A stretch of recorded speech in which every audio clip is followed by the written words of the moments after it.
fighting for each other. And no matter what happens, we just say, what's next? That's all we do. Somebody turn on some damn music.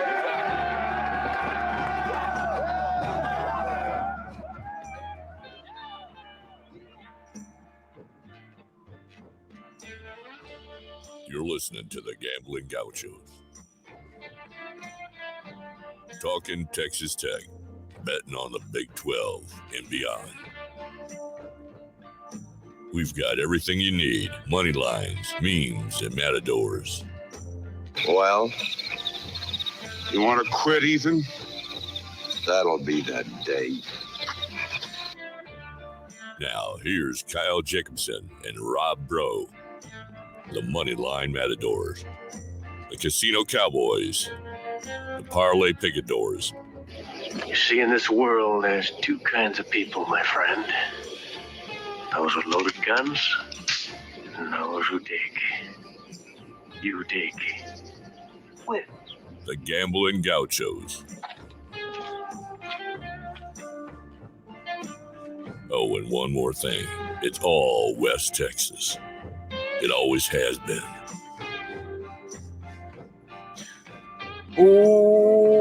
Welcome into the Gambling Gauchos. I'm Rob Bro. He's Kyle Jacobson alongside often referenced, never duplicated Keith Patrick of Dinger Derby and the Red Raider Dugout.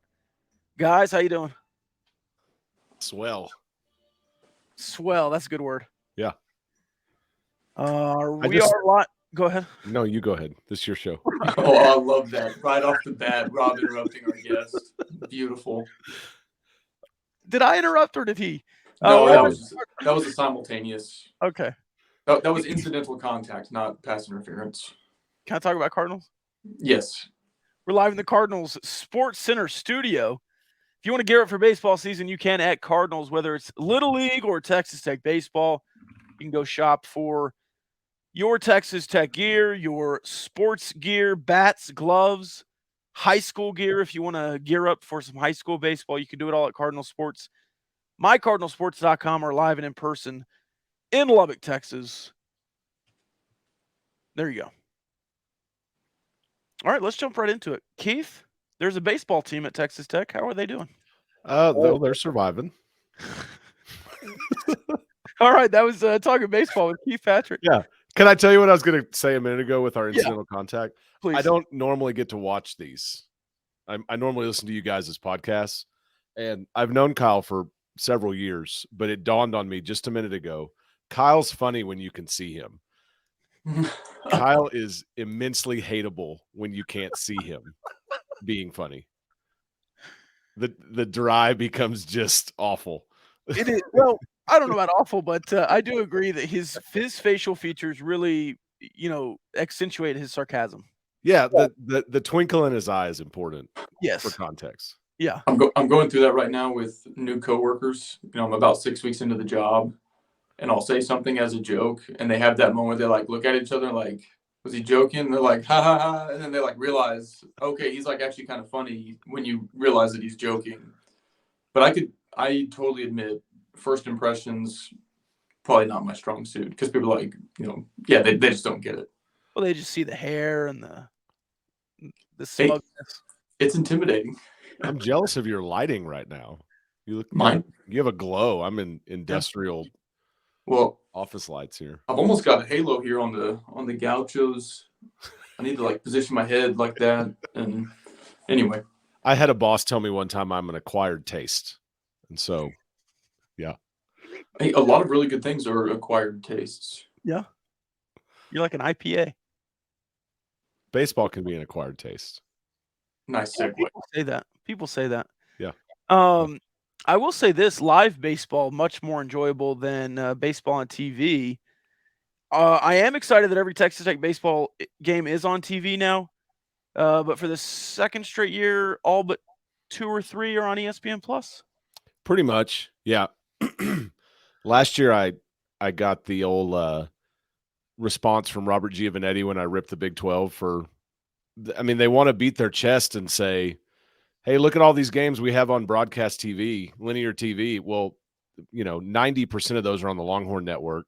And then, you get a little a little smattering of ESPNU, which is what's happened this year. I think there's 4 or 5 regular season games and then, a few in the Big 12 tournament that'll be ESPNU, and basically the rest of the conferences, ESPN Plus and Longhorn Network, with a couple of SEC Network, that kind of stuff kind of mixed in based on opponents. So, but also almost all of Keith I didn't is so expect that to handsome happen. comment. Thank Yes, you, Big Hen. sorry. Sometimes comments pop up on the screen. Yeah, thank you, Big Hen. I was going to say also almost all of Tech's games are at home this year, so that's a whole other wrinkle in the 2023 season. There are 37 home games. That's pretty amazing. Yeah, I think it's 13 more than last year, I believe. I think there was 24 home games last year. It was pretty light. I did not notice that while the season was going on, but there was not very many opportunities to go watch Texas Tech, especially like before conference play started. I felt like they were on the road a lot. Yeah, they got this return 3 game from Iowa and then a return from Grand Canyon, a 2-game midweek. So there's 5 automatically. And they got permission for the second time. Hopefully it plays out this time. They had permission in 2020 also to play during finals. So that's another 3 game from Sam Houston coming in, splitting your last couple Big 12 series at, the Cinco de Mayo weekend. And so all of a sudden, there's 8 games that wouldn't have been here, but you get the returns. We owe them one from 2017. Sam Houston State. Yeah. Yeah. That's actually a good segue to a topic I wanted to ask you about. Last year, Tech probably had their fair share in this in terms of just not winning enough games, but the RPI and some of those metrics that everybody looks at come postseason weren't good enough to really be very serious in the conversation for hosting a regional. I know it's early, and of course you got to play the games, but just initial look, is the non-conference strong? Is it weak? Is it somewhere in between? Like, are we setting ourselves up for postseason success based on the non-con RPI? I think so. And you have some of your warm-ups. Last year you got hit kind of in multiple ways. Merrimack was supposed to be better. They weren't going to be an RPI juggernaut, but they were supposed to be a better team than they were. Their coach left them basically around Christmas and took their pitching staff with him. And so they really were down. So I think that you'll have better opponents even in your Western Illinois, North Dakota State. Not that they're going to be great, but I think they're better quality than that.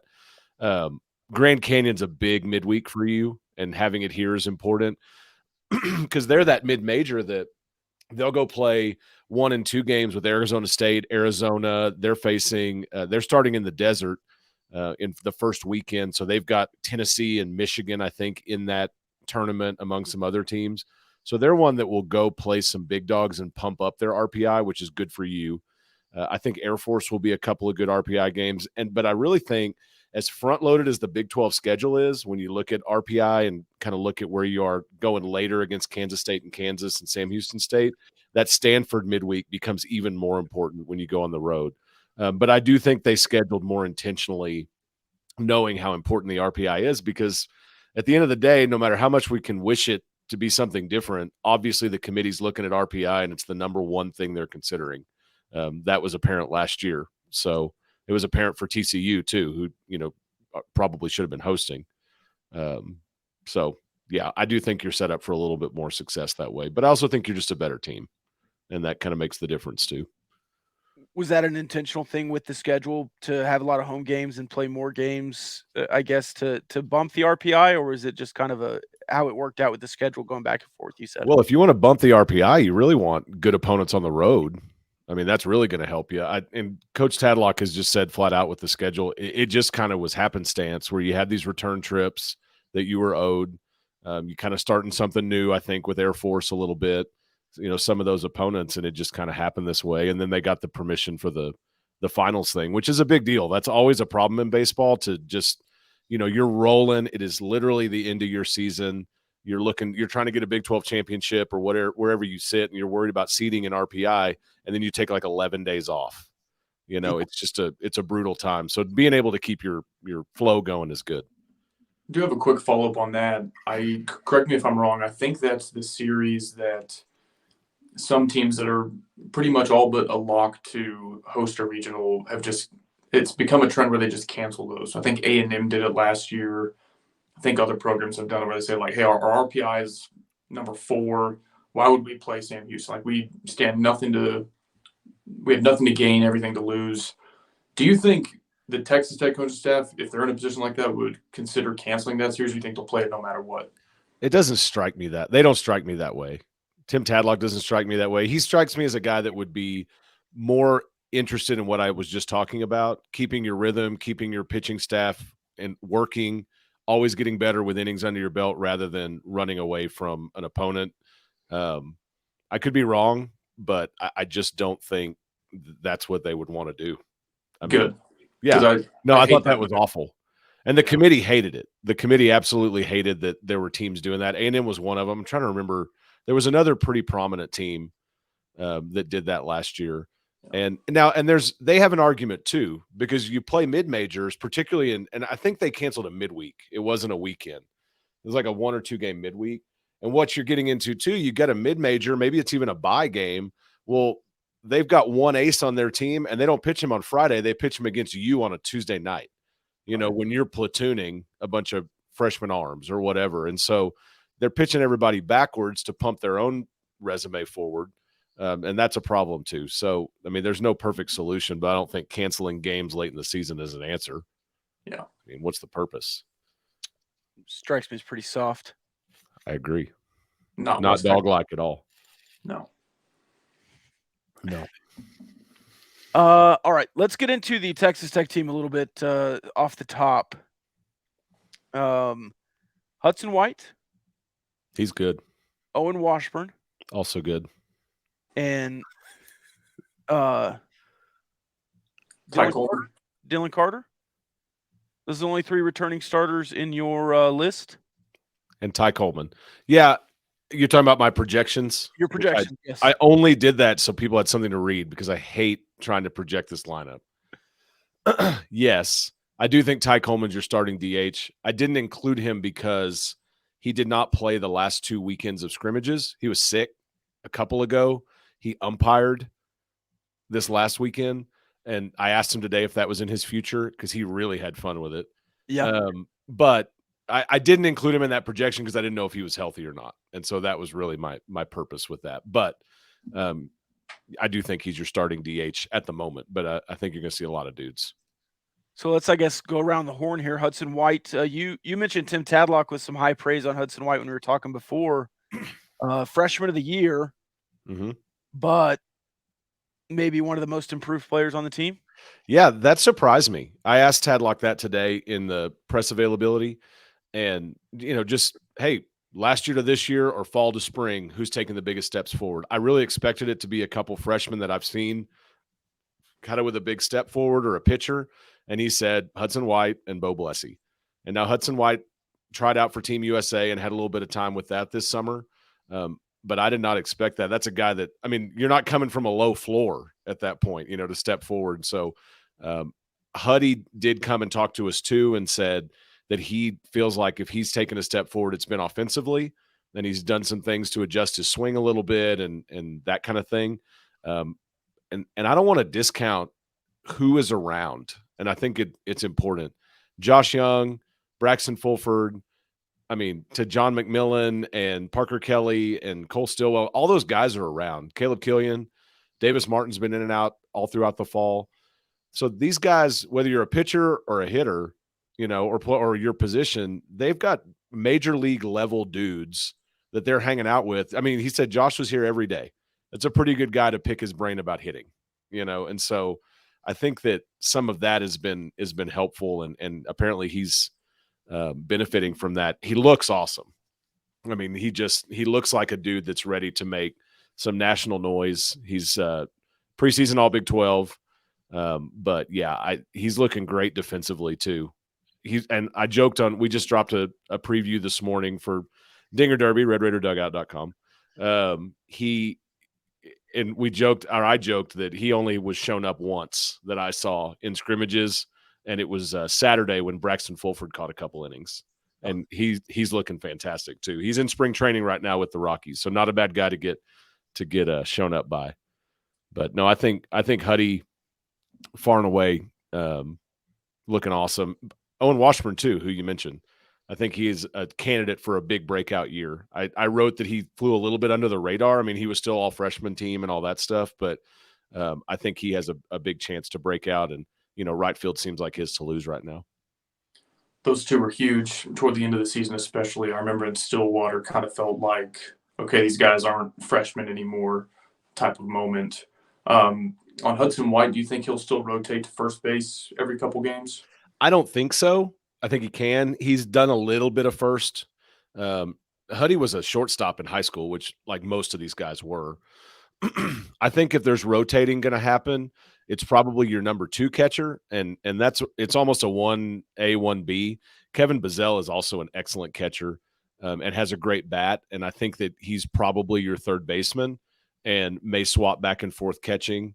That seems more possible to me. But as much as Tim Tadlock has talked about here in the preseason about getting guys rest, getting them days off, and he even mentioned it today, like Hudson getting in the cold bath and recovering a little faster. I think he wants to be more intentional about having guys fresh late in the season. And so I could see him avoiding that. And to be honest, you don't need him to.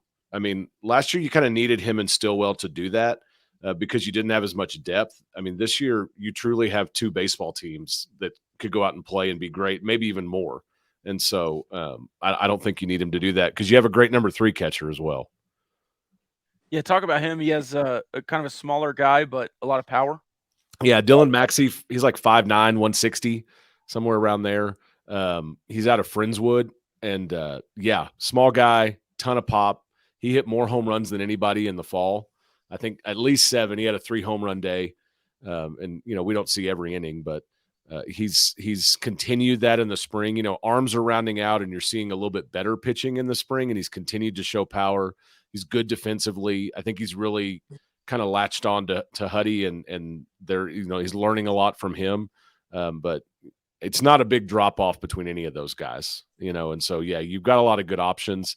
Really, the one we've seen Bazell work a lot at third base, and so I think at least early he's maybe your option, or kind of your fallback position as other guys move around and you figure some stuff out. But I mean, Tim Tadlock said today, he said, I wish we had 70 games that we could just run a whole bunch of different combinations out there and just see where we're at after 70. And he goes, maybe we will do that. How about the playing 70 games part or the just see what happens kind of part? But yeah, there's so many matchup games you could play with this team because there's a ton of depth. Well, that's not something out of the realm of possibility for Tadlock to do, to run, 4 different lineups in 4 different days and kind of just start figuring some stuff out. I feel like next weekend is a great candidate for that when you play Western Illinois too. I mean, I would feel like this weekend, maybe day to day a little bit, but not just fully, blowing it up and throwing it out there. But I don't know. Yeah. Okay, curious to see. He did tell us we have 6 starting pitchers today. So that was my. Sorry, go ahead, Rob. Well, I was just going to say we'll get to the arms. You want to run through the rest of the infield first? Let's roll around. Yeah, so we talked about third base. Who else might play there? Cade McGarr has done a lot of work over there. He's a guy, kind of a slender guy. I think that he's a guy that'll benefit from some strength and conditioning, nutrition kind of stuff, but he can play there for sure. There's several guys that can play third, short, or second. But we've seen him over there the most. We've seen him at second a little bit too. But I think that he'll probably get some turns over there. And Coach Tadlock said today too, Will Burns is another guy that can hop over there, at any point. But yeah, there's just a bunch of that. And he described that at the Red Raider Club tailgate dinner. It's a team full of baseball players that you can kind of send them to a position and they're going to do a good job in it. It's just trying to find the best fits for a bunch of them. Let's talk about the other corner first before we get back to that name you just mentioned, Will Burns. First base, obviously going to be a new starter, but maybe not a new face over there at first base? Or do you think there'll be a newcomer at first base? I think it'll be a newcomer. Okay. I was trying to figure out who you were talking about. Brome, you think Brome will get some spot there? I think Brome has an opportunity. We saw him in right field and at first base a little bit. I think Brome also has a good chance at DH. just depending on what's going on. Gus said it a couple of times in our preview. Ryan Brome might go out day one, hit 2 home runs, and never look back. And he certainly has the ability to do that. He has been absolutely beating up on right-handed pitchers. I think he gets a chance over there potentially, but I will say Gavin Cash has played really well. Transfer coming in from Texas. The bat maybe has cooled a little bit in the spring. George says, that he was kind of the get out of the portal. I think there's some other guys that have been good too, but he's been a pleasant surprise. And the coaching staff has said that, like, hey, we've been pleasantly surprised defensively with what he's doing. And it's not really a comp, but I likened him to remembering Hunter Hargrove over there, kind of the last super athletic first baseman that you had over there that's really diving into gaps and stuff. Was Gavin Cash from Texas? Was he the one that people were saying was the next Ivan Melendez? Well, he was certainly sitting behind Ivan Melendez. Okay, is that all it was? I don't know if he's the next one. There was a little more juice to those, but maybe it was just he was behind him. Was the next one? Okay. Did y'all know Hunter Hargrove once bowled a 299? I actually did know that. I did know that. Yeah. 11 strikes in a row, and on the third segment of the 10th frame, 9 pins. Dang. And he was doing that, Keith, you might remember better. It was like before a super regional or something. Like it was the next day. And he, I guess, just like wanted to take his mind off it or like relax before the game. It was like the Thursday night before a super regional or something. And he's out there bowling a 299. Yeah. Well, he did a lot of things good. Yeah. Mm-hmm. Like play third base. Hit a bunch of doubles. Well, yeah. A bunch of doubles. When Keith said he was your last super athletic first baseman, I was thinking even multi-sport athlete because apparently he's a good bowler as well.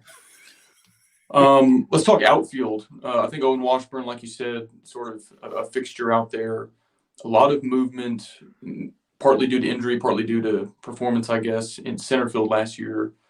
You're rotating Rob's favorite player,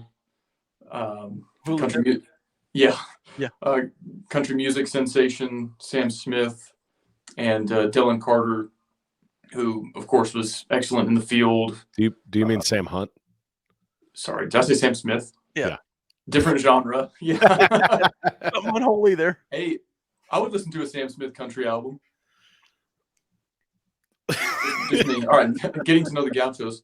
Did you hear Patrick Mahomes' favorite genres today or last night? He was on some late night TV and he was like, "Don't ruin him for me." He's like, "Yeah, the Chainsmokers and DJ Khaled came through. All the genres you need." Anyway, need a couple more.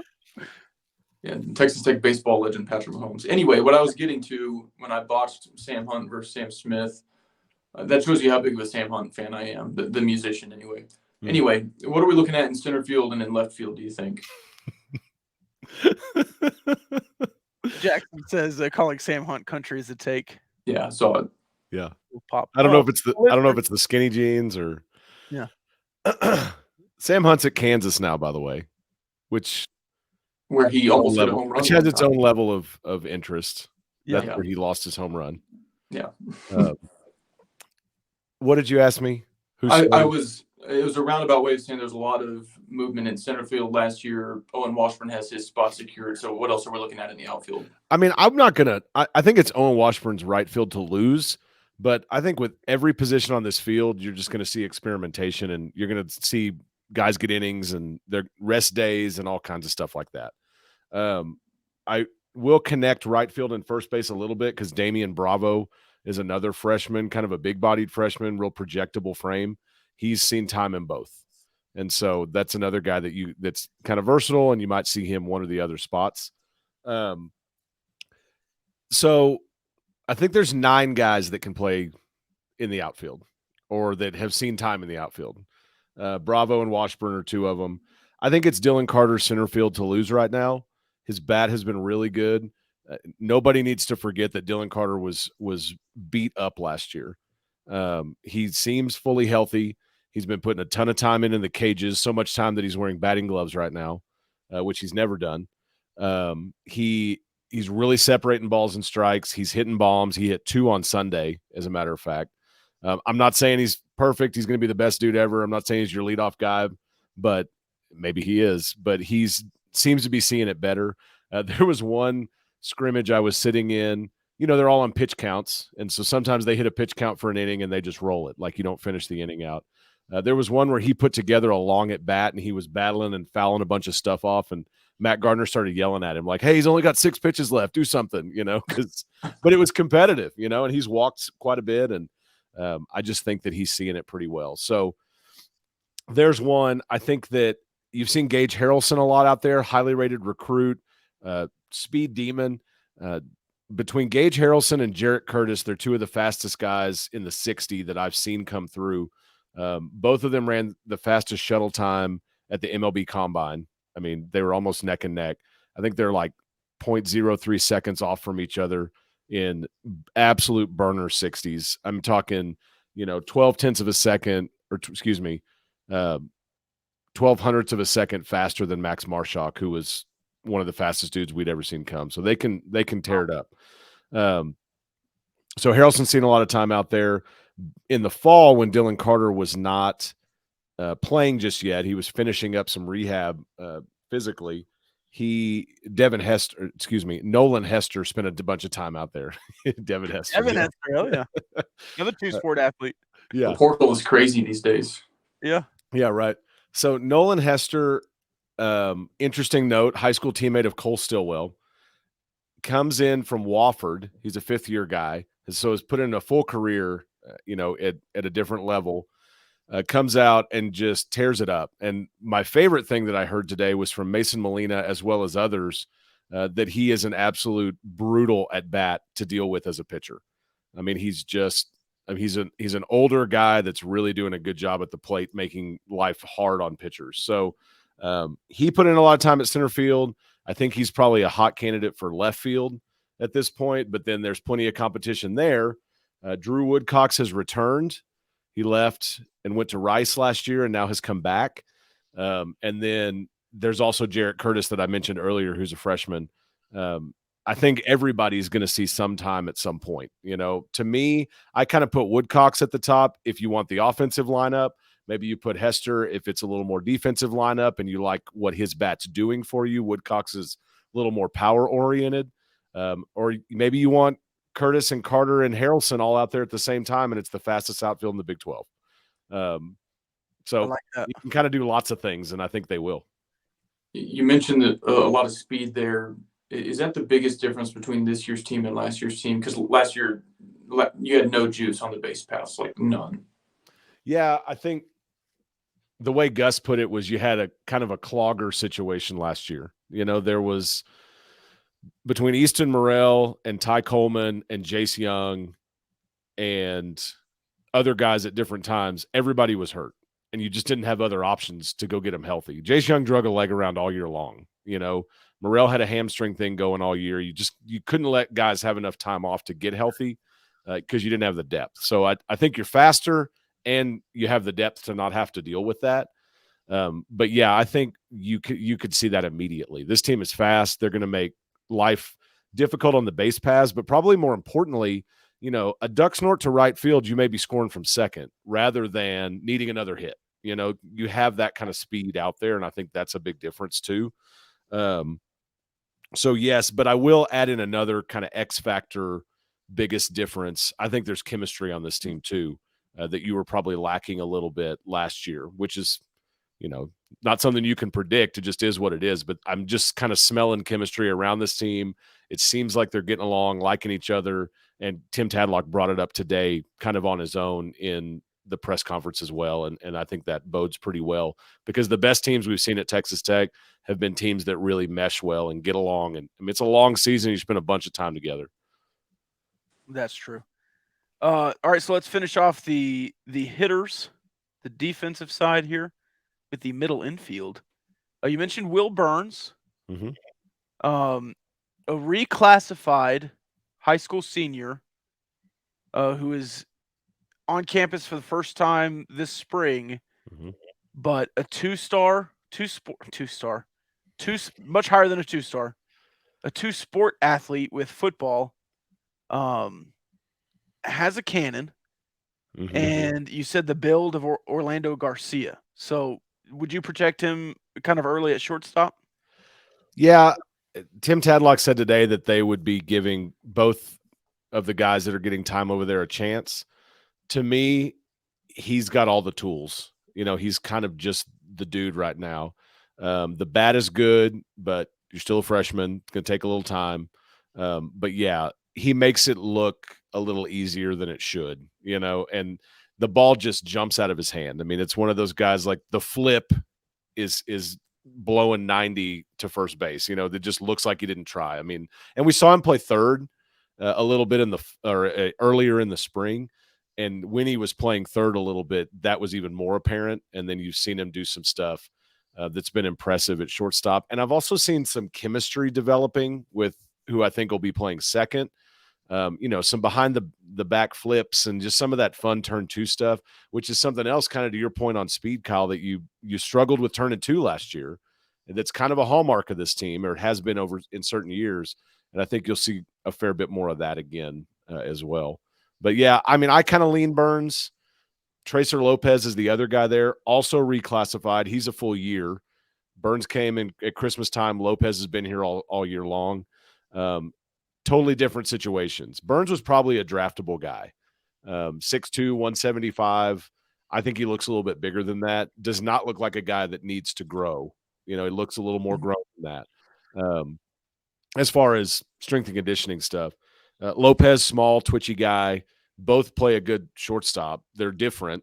Burns definitely flashes more tools. But Tim Tadlock said something interesting today when he says things like he's a baseball player. I mean, what he's getting at is that they love it and they're versatile. But he said today, during COVID, Tracer Lopez was a kid that never stopped playing. I saw him at everything. He didn't ever say, this is going on, I'm not going to go play. He played more baseball than anybody I saw. And I thought that was really interesting perspective, that he loves it. Just one more note on the hitters here. You have some potential for an all-name team just early. Tracer Lopez. Tabor Fast. First baseman you said was Damian Gavin Bravo. Cash. Oh, Damian Bravo, yes. And there's some great names here. Basil. I mean, you really have some real potential for an all-name team here in the Big 12. I'm very excited for that. Are we just going to ignore Woodcocks here? Woodcocks, yes, great. Yeah, Jarek. I mean, there's some great names out there, but Tracer Lopez, Burns even is a great name. I'll go ahead and tell you guys, I was very disappointed a couple classes ago when Drew Woodcocks was a freshman because there was a guy that ultimately didn't make it to campus, and his name was Cole Plowman. And so to have a Plowman and a Woodcocks on the same team would have been it's just it's a headline writer's dream. Yeah, that's great. We're going to shift gears here and talk pitching in just a moment and names. But before we do, we want to give a shout out to our friends over at Rahino Barbecue out in Alton, Texas. Texas monthly top 50 barbecue joint in the entire state of Texas. I have not come across a better one, though. You can also find their mobile truck going all across West Texas. The lines are long, so get there early. You can order ahead at RahinoBBQ.com to make sure your order is there when you show up for lunch. Open Thursday through Saturday. There it is. If you're watching on YouTube, look at that. It's just magnificent. Delicious. Rahino Barbecue, you know them, you love them. We appreciate their support of the Gambling Gaucho. So, all right, while we're talking names. Hey, wait, hold on. This if you're listening to this on Wednesday or Thursday morning, Thursday, they've got a half chicken sausage, 2 sides for $12. Whoa. Yeah, they rolled out some really good lunch specials. Yeah. They have the best turkey that I've ever had. Yes. Yeah. Just hands down. And they have lots of good food, but the turkey's legit. And they don't pay Keith, so you got to trust them. Yeah. People I had are it for Christmas. paying you guys. Anna was there. We're going to talk pitching and sticking with the theme of cool names. Keith, you probably hate this just because this is a stylistic difference between your coverage of the baseball team and my coverage of the baseball team, if you want to even call it coverage. But last year, there were some good pitchers, mostly relievers, but good pitching names that you can make good puns and memes off of. And so I know you're familiar with start, bench, cut. We're going to have a wrinkle here. It's going to be starter, reliever, bench, cut, because there's 4 options. I don't want to mess up your flow, but we haven't talked about second base before we get to pitchers. Well, you did mention Alex Green. Austin Green, sorry. Yeah. Did I? Well, you mentioned him when we were talking about turning double plays, Oh yeah, that's right. and then we did mention Tracer Lopez. Is he also in play for I think second? he's in the mix for moving over there. Yeah. Are there Austin any Green's a other names? JUCO guy. Any other names you want to mention there? No, that's it. Sorry, Kyle. Okay. You probably hated that I did this on Twitter, but I'm asking you for a variation of start bench cut where you have 4 options: starter, reliever, bench cut. Andrew Devine, we did Divine Intervention, and it was like a picture of him. What's that painting? Anyway. Yeah. Derek Bridges over Troubled Water. That one's my personal favorite. I don't want to influence your decision because they would always stick him in like in some sort of jam and he would get you out of it. So Bridges over Troubled Water. Austin Becker's Can't Be Choosers. And then sometimes less is more, but Andrew Morris, not less. So I need you to start, relieve, bench cut those 4 pitcher punts from last season. One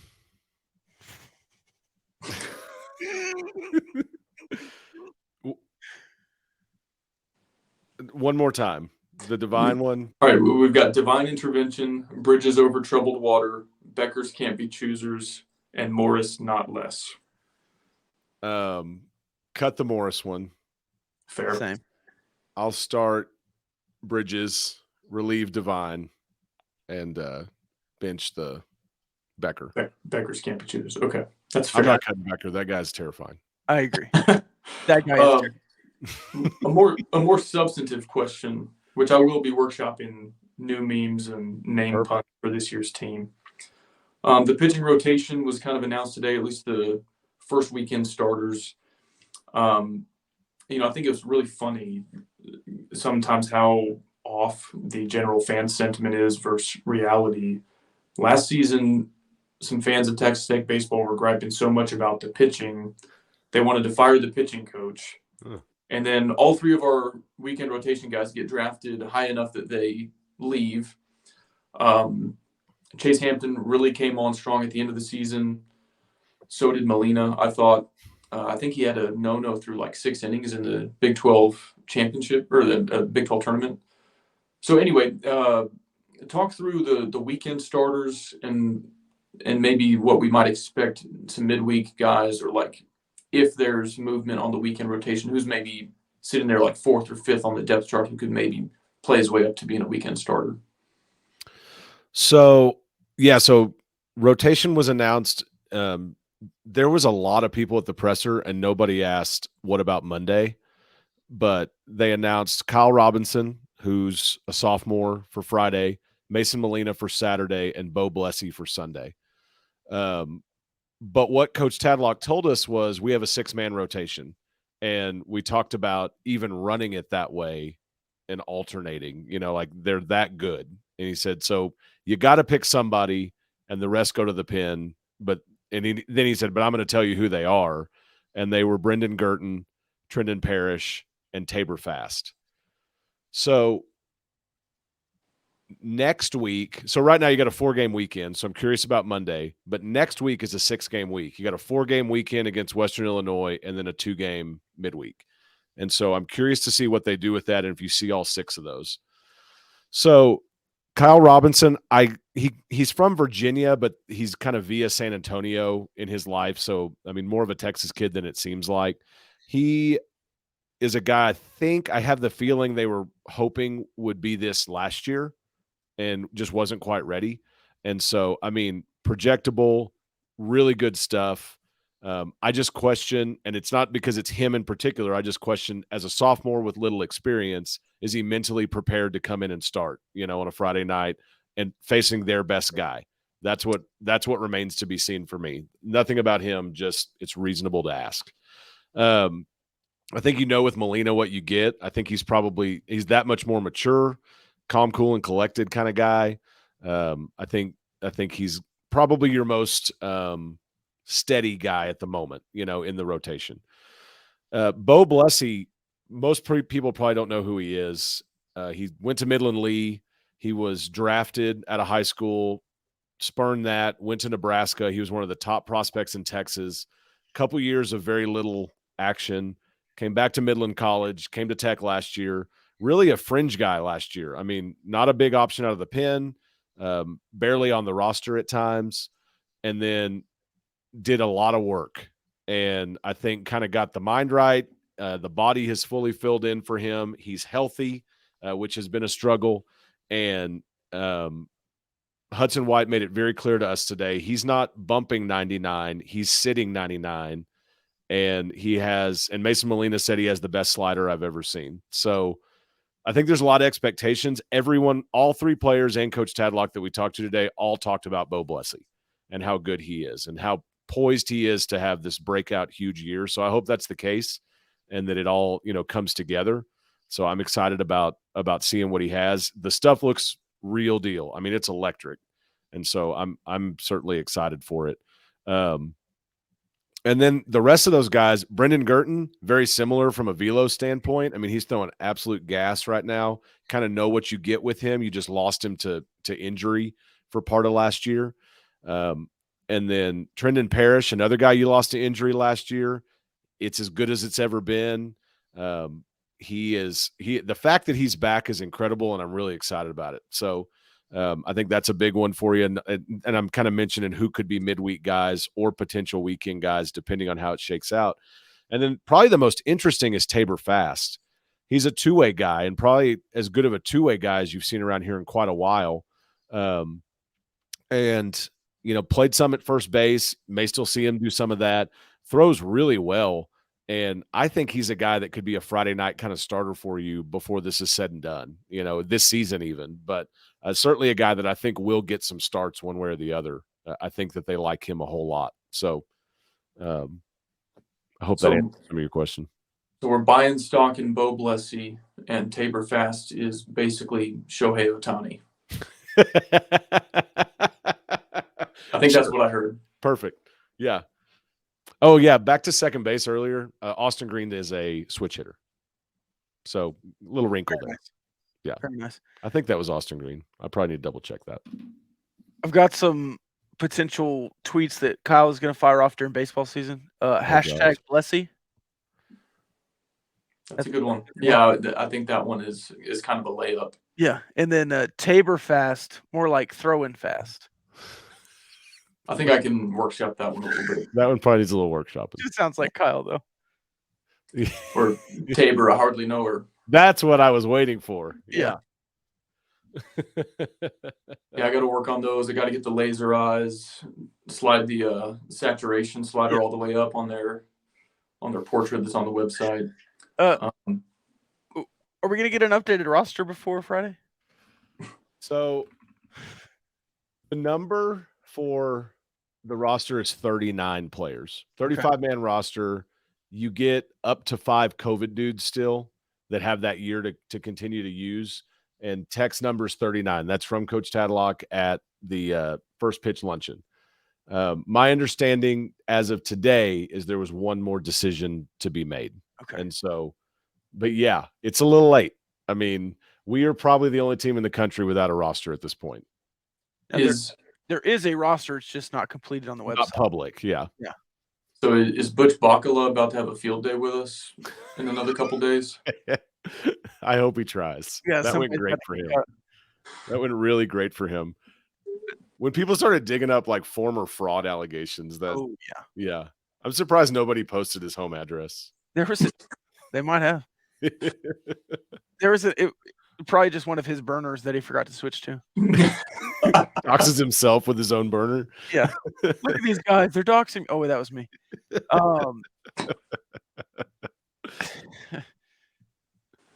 Another guy, Ethan Combs.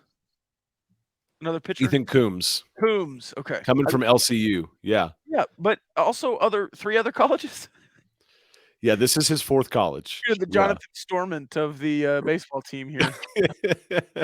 Hey, I think it's cool. I mean, the fact and it's always been an upward trajectory. Yeah. And I think that's interesting. And he's actually thrown pretty well, and I hope he's not the last decision being made. I don't know, but I've enjoyed seeing him, and I think that's cool that coming out of New Mexico and kind of battling your way through a couple of spots and ending up here in your final season. I mean, that could be big stuff for him. So right-handed guy. Rob, I've got some like general kind of season outlook questions. Do you have anything else specific about the team? No, I don't want to put Keith in any weird positions here at the bottom of the roster. I there are some No, other questions, but I will say that I'll mention a couple of dudes. Okay. So one, Travis Sanders. He's your only top 100 player that was drafted and came to campus. So I know that's some qualifiers, but highly rated guy, drafted guy. You had 4 recruits drafted, 2 made it to campus, 2 went.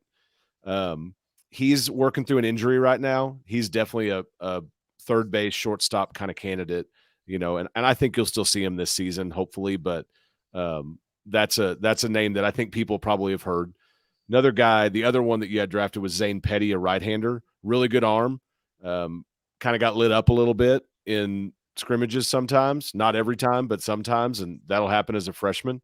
And still a really good arm, but just a guy that needs to grow a little bit. That's a name people know because I think D1 projected him as a potential starter in the fall. So I'll mention him. There's a guy named Jacob Rogers that not lighting the world on fire. I mean, he's doing fine as a freshman. He just reminds us physically of Ty Harpinall. He kind of sets up like him and looks like him just physically. So that's kind of a fun one to look for. But there's some good lefties. You don't have a ton of them, but there's some good ones. Brendan Lysick is back. A guy named Hudson Luce is 6'7", a JUCO guy. I was gonna say Lysick, 6'6". Another guy named Zach Erdman. 6'6", Lysick. I think Lysick's 6'6". Yeah. Do you have 4 pitchers 6'6"? Because Kyle Robinson 6'6" too. Yeah. Yep. And Bo Blessey's a pretty big dude too. That's new a little bit. Yeah, and I remember looking at this class over the last few years. I think there's another one that didn't make it to campus that was pretty tall too. And I remember thinking, like, when we went to Kentucky, when Tech went to Kentucky a few years ago and had a bad road trip, like 2018, I think it was, I remember every one of their starting pitchers was 6'7". So Yep. not only are they hitting you with these like whip arms, but then they've got the angle, too, this downhill angle. And so I wonder if there's some of that in there, like kind of looking for some of those guys that you can develop. When TCU generally has a tall guy, it gives you trouble. Mm-hmm. Yeah, it's kind of one of their hallmarks, it seems like. One guy we haven't talked about is Zach Vuletich. I think he's your 4th catcher. Still has the best forearms and quads in the Big 12. Yeah. Hands down. Is he still wearing medium pants? Well, Shash only gives you 1 pair of pants, and you don't get to swap out. So, I mean, it is what it is. He's pretty tight with that stuff. Yeah. No, Vuletich we have seen in almost every position through scrimmages. So he's your 4th catcher. He caught in high school. We've seen him all around the infield and seen him in the outfield. I mean, that's a great toolbox guy to have when you need him. I hope he can find a place and earn it, but it's going to be tough. There's no doubt. It's going to be tough for anybody that ends up on the field. There's the internal competition, I think, will last all year. It's going to be ongoing. So. All right. Take it away, Kyle. Season outlook. I remember being at the Super Regional versus Stanford 2 years ago when it was 109 degrees. And by the way, getting to know the Gauchos, Keith, if you don't know this already, it was during one of those breaks where I went underneath the bleachers to get some shade when I first slid into Rob's DMs and was like, hey, do you want to start a sports betting podcast? Anyway, as you know, Texas Tech got their ass kicked, and it seemed to me like the fan sentiment after that was like, okay, we just tip our hat. They're better than us. Good season, whatever. But last season, when you lose in the Statesboro Regional and really kind of throughout the regular season, it felt like the fan sentiment was more along the lines of frustration, disappointment.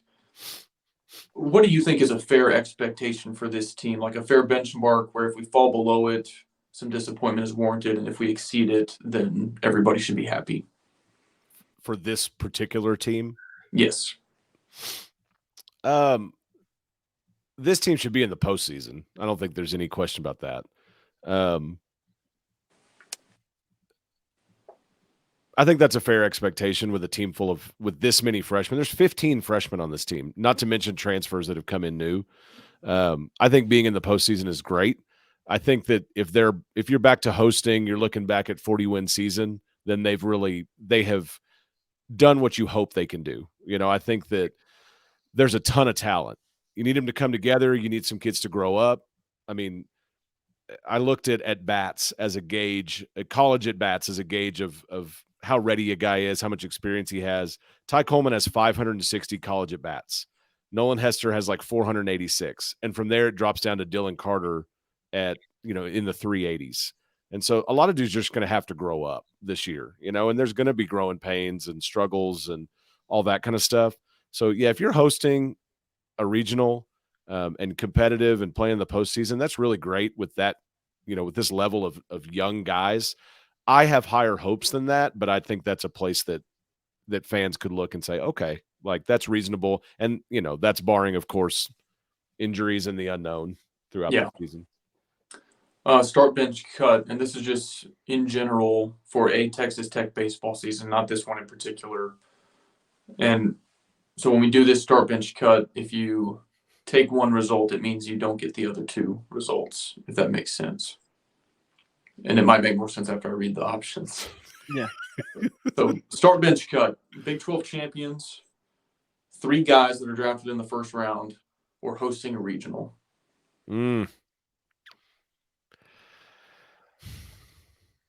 Start the regional, bench the Big 12 championship, cut the first round. I would be confused as to how you would have 3 first rounders and not host a regional. They stand alone. Well, what Kyle's saying. I guess You'd be so. That's what I'm saying. You're like an underwhelming SEC football team where you've got talented guys, but you go 8-4. Like, did Myles Garrett ever win an SEC championship? No. For clarification, Tech baseball has 3 first rounders in its history. Yeah, baseball 3 is a lot. Yeah. I say what I said. I start the regional because it's your chance. There's a chance to advance. Yeah. I'm 100% with you on Banners Fly Forever. I piss Gus off every time I talk about 2017 being a disappointment because we won a Big 12 championship. Right. But you didn't get out of your own regional, so and annoying. You lost a 5'7" junk thrower. Oh, they threw like 240 pitches that weekend. Yeah. That was brutal. Like horrible facial hair too. But that was the worst part about it. The heckling at first base and their first base coach was one of my favorite baseball memories. Yeah. That was the worst part about it. Can we do a getting to know the dugout? Can we talk about my little piece in the beginning of the Gauchos? Yes. Yeah. I don't want to tell the story. I want Rob to tell it. So we were going back and forth with BJ Simmons on Twitter about something, talking about making some picks or something. And Keith texted me or DM'd me personally and said, "Get off your ass and start a podcast with BJ Simmons." I think I texted both of you. Well, that's kind of what we're doing. That's the plan. And then BJ was an early guest and has been a fit of the program since. Yeah. I believe that was a direct quote. I think it probably was. Yeah. That seems reasonable. Yeah.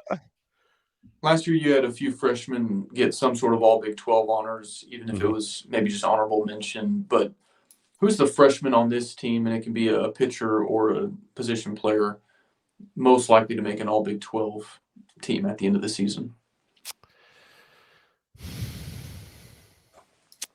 Tough question. I'll give you 2. One's cheating because he's both. Tabor Fast, I think, is one of those. And I'm going to go with Will Burns. And it's only because I think he'll probably see the field a little bit more. I think that those like Gage Harrelson, Jarrett Curtis, some of those guys are going to have really good seasons. I'm just not sure how much they're going to be in the field compared to older guys, each other, some of that. But yeah, I would go that way. Will Burns and Tabor Fast. I'm Tabor Fast from the pitching standpoint. Yeah. A similar question for you. I know you know all these guys' names, but the more average fan like me does not. So, I didn't know Hudson White's name going into last season. Mm-hmm. I knew Jace Young and Easton Morrell, those guys. So who's a name that people don't know now that they're definitely going to know at the end of the season? I think Nolan Hester I mean, I don't have anybody that we haven't talked about already. I mean, Nolan Hester for sure, the Wofford transfer. I think you're going to see him a lot in the outfield. I think you're going to see him be really successful at the plate, and I don't mean with fireworks. I think George picked him as his leadoff batter right now. I mean, and when I hear pitchers telling me how awful it is to pitch to a guy, that's an old bat that knows how to make their job difficult. And we have good pitchers. Texas Tech has good pitchers, so that's a positive. I think Kevin Bazell will be another one, and so we didn't talk about him a whole lot. Tim Tadlock looks at him as a returner. He was a redshirt last year because he transferred from DBU after the fall semester, so he wasn't able to play, but he's able to be with the team and practice and all that. And we saw him in scrimmages in January and thought, "Oh crap, I wish this guy was playing," because he is a straight up gamer, great bat, really good in the field, really good defensive catcher, can do all those things. I think he's a name that they will definitely see. And honestly, you're deep in the outfield. I said there's 9 guys that can play out there, but in one position group, your catchers are 3 guys that you kind of want on the field every day in one way or another, if possible, or they may make you do that. And so, I think Kevin Bazell would definitely be a big name in that one. And they may relearn the name Drew Woodcocks too. So I looked up some national championship odds for the Big 12 schools, and I'd like to use these as sort of like a rough preseason power rankings. And I want you to tell me if you generally agree with the order here. Oklahoma State had the best odds at 25-1 to win the national championship. Texas 30-1, Oklahoma 40-1, TCU 50-1, Texas Tech 75-1, and then pretty steep drop off: Baylor 200-1, Kansas State 300-1, West Virginia 400-1. Kansas not listed, so I assume they're probably considered the worst team in the conference. Head coach as well. Yeah, wasn't the last guy there for like 20 years? Yeah, he was there a long time. He lost for a long time. So anyway, do you generally agree Tech is basically right in the middle, and Oklahoma State, Texas, OU, TCU in some order are the top 4? Well, Tech was picked by the coaches at number 3 in the preseason. I think the general consensus, because of returners and transfers, Oklahoma State and TCU are kind of the class of the conference right now. I think Texas is exceptional at finding ways to underperform in basically everything. I think we all agree on that. They also lost a lot. What's that? They lost a lot. Yeah, you lose the Golden Spikes player. You lose Ivan Melendez. He's a huge part of that team. Lost other guys too, and a bunch of arms. And so I put Tech.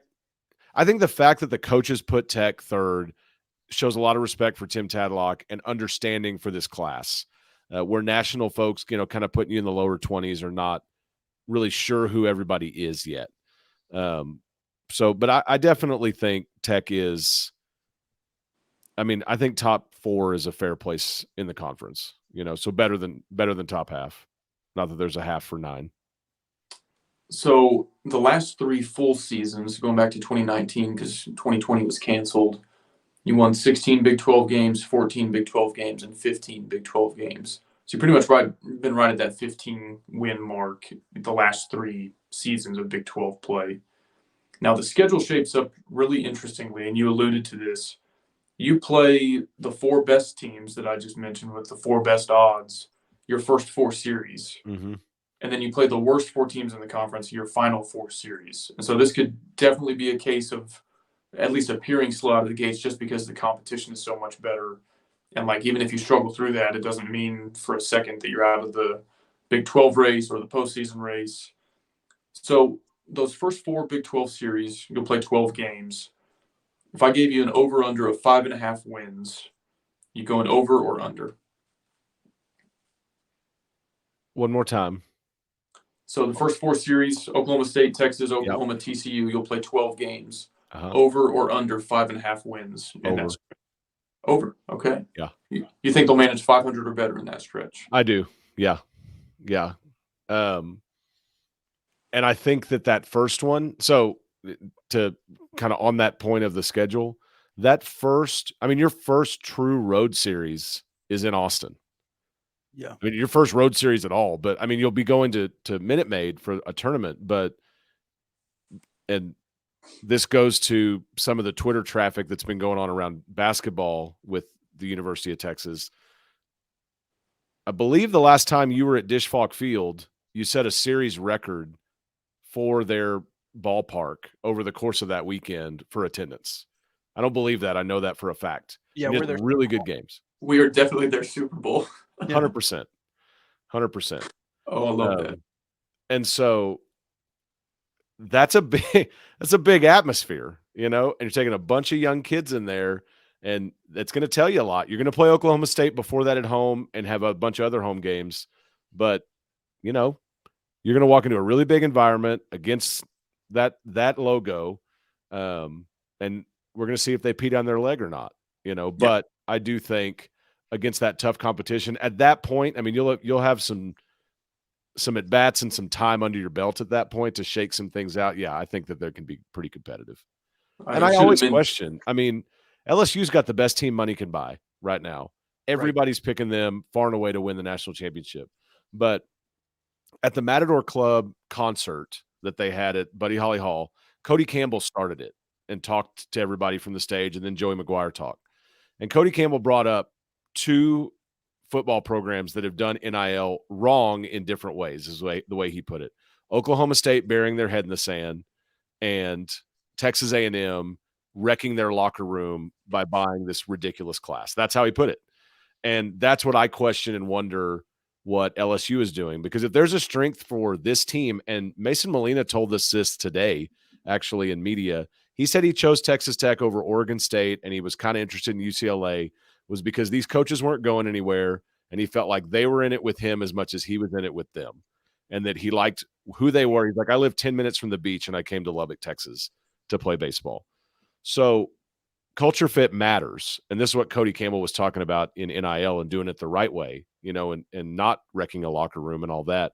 And with a team that's building a culture the right way and has continued to do that year after year, and it's part of the success, and Tim Tadlock and these guys that haven't left, I question the Oklahoma States and TCUs, and LSU is kind of the extreme example, bringing in every major talent you can find and throwing all the money in the world at them. But that doesn't mean you're making a team out of them. And that really matters in baseball, because it's a long season and there's a lot of crap between the ears that can get messed up if you're not in the right culture and headspace. Yeah, I had a coach tell me one time, he goes, we can either be a team or we can be a bunch of guys wearing the same jersey. Yeah. I think that's what you're getting at. He was my freshman B team football coach. So, but hey, that's the great thing about sports. You learn those life lessons. I feel like that's been a descriptor for another Texas Tech team this year that you guys have talked about. Anyway, I should have mentioned before I proposed that question, 2 of those series in Lubbock, 2 on the road. So there's not an imbalance there. Mm-hmm. Then the final stretch of the season, this is where I feel like conference championships are actually won or lost. Like, can you go sweep in Lawrence, or are you going to drop one? Over or under 8.5 wins in the final 12 games. Again, 2 series at home, 2 on the road against the bottom half of the conference. Big 12 games? Yes. So at K-State, at West Virginia, at home against Kansas to close out the regular season. And Baylor. So the 12-game stretch, the final 4 series. Oh, yeah. Oh, I'm sorry. Yeah, 12 games. So home against Baylor, yeah. You said over under 8? 8.5.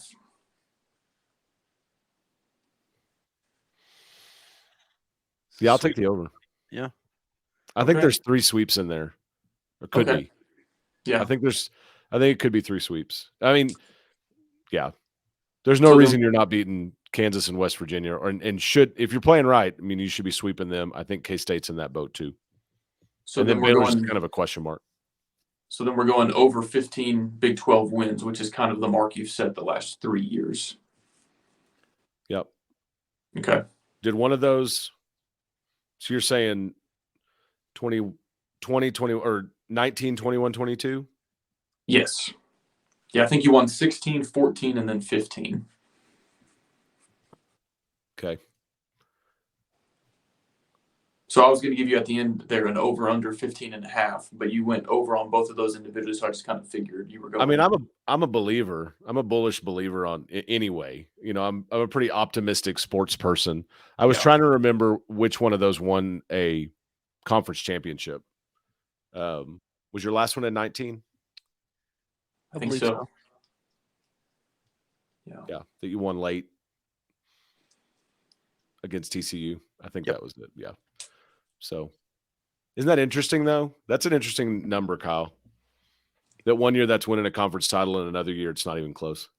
Yeah, when like you're hosting a super regional one of those years versus Stanford, and then you're a 3 seed in Statesboro with the difference of one Big 12 win. And I know the non-con played into that, but you could more or less be the same Big 12 team and be a 3 seed in Statesboro or host a super versus Stanford. Yeah. I don't think you on that topic, I don't think you were a 3 seed team.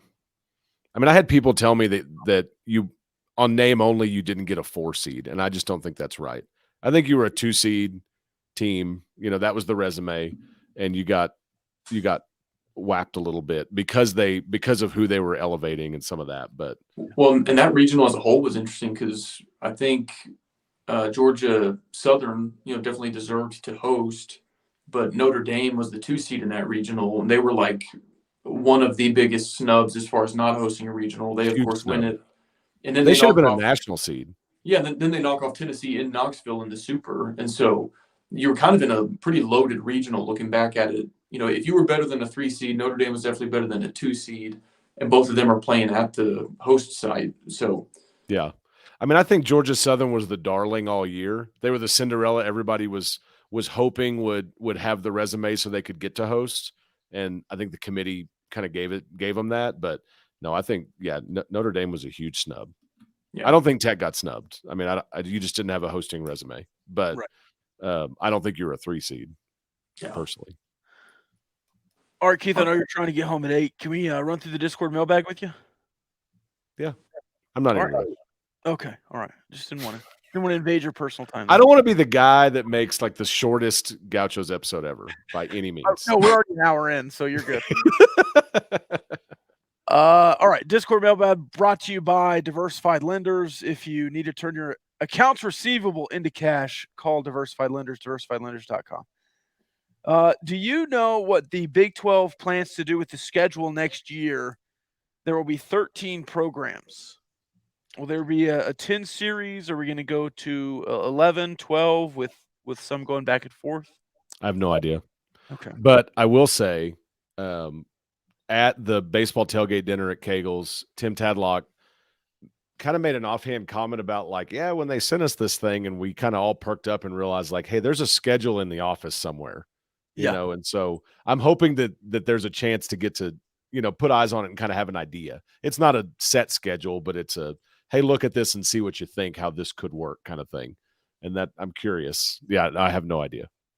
Keith, would you support adding Gonzaga as a member, primarily for basketball, but if they tagged along in baseball, would you be cool with that? Yeah. I mean, if I've thought that with them being floated in other basketball conversations, if you do that in a way that gets you to an even number of baseball teams, I think that would be really a good way for them to think about that, and it's just another positive. Yeah. May or may not work. I mean, if it was basketball and baseball, I'd rather have UConn. They both really have had, of course, they're basketball blue bloods, but they've also both had pretty good baseball success in recent history. So UConn's on an upswing. Yeah. Yep. And you got a little history with them. Yep. The back-to-back home runs and extra innings for one. On the Monday of spring break. It was awesome. Who leads the team in home runs and how many? That's a good one.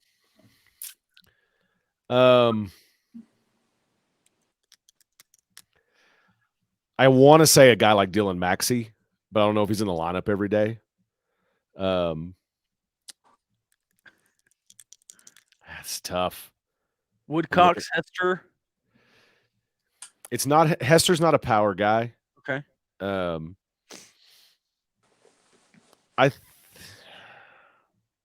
me Huddy. It's got to be Huddy. Yeah. And it may be, you mentioned Kyle, like those two, White and Washburn, were so important for you. They were a 1-2 freshman punch in the middle of your lineup last year, and I think they are again, just as sophomores. And you may get a little Roger Maris, Mickey Mantle action with them, and because I think that their seasons could mirror each other as far as kind of back and forth, who's got more home runs, who's got more RBIs, like some of that, because they can really play at a similar level. And Hudson White. Go ahead, Rob. And how many? 12, 14? I think double digits. Okay. Let's say your leader has, I'd say 14. Okay.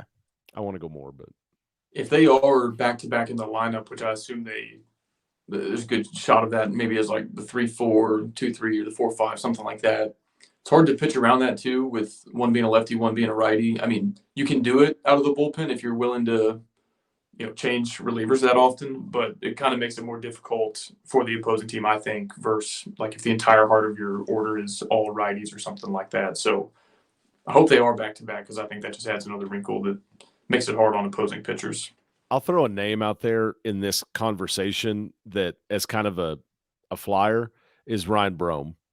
And I'll tell you, I sat in a scrimmage and watched Bromey hit 2 home runs in a scrimmage, and one of those was straightaway center field.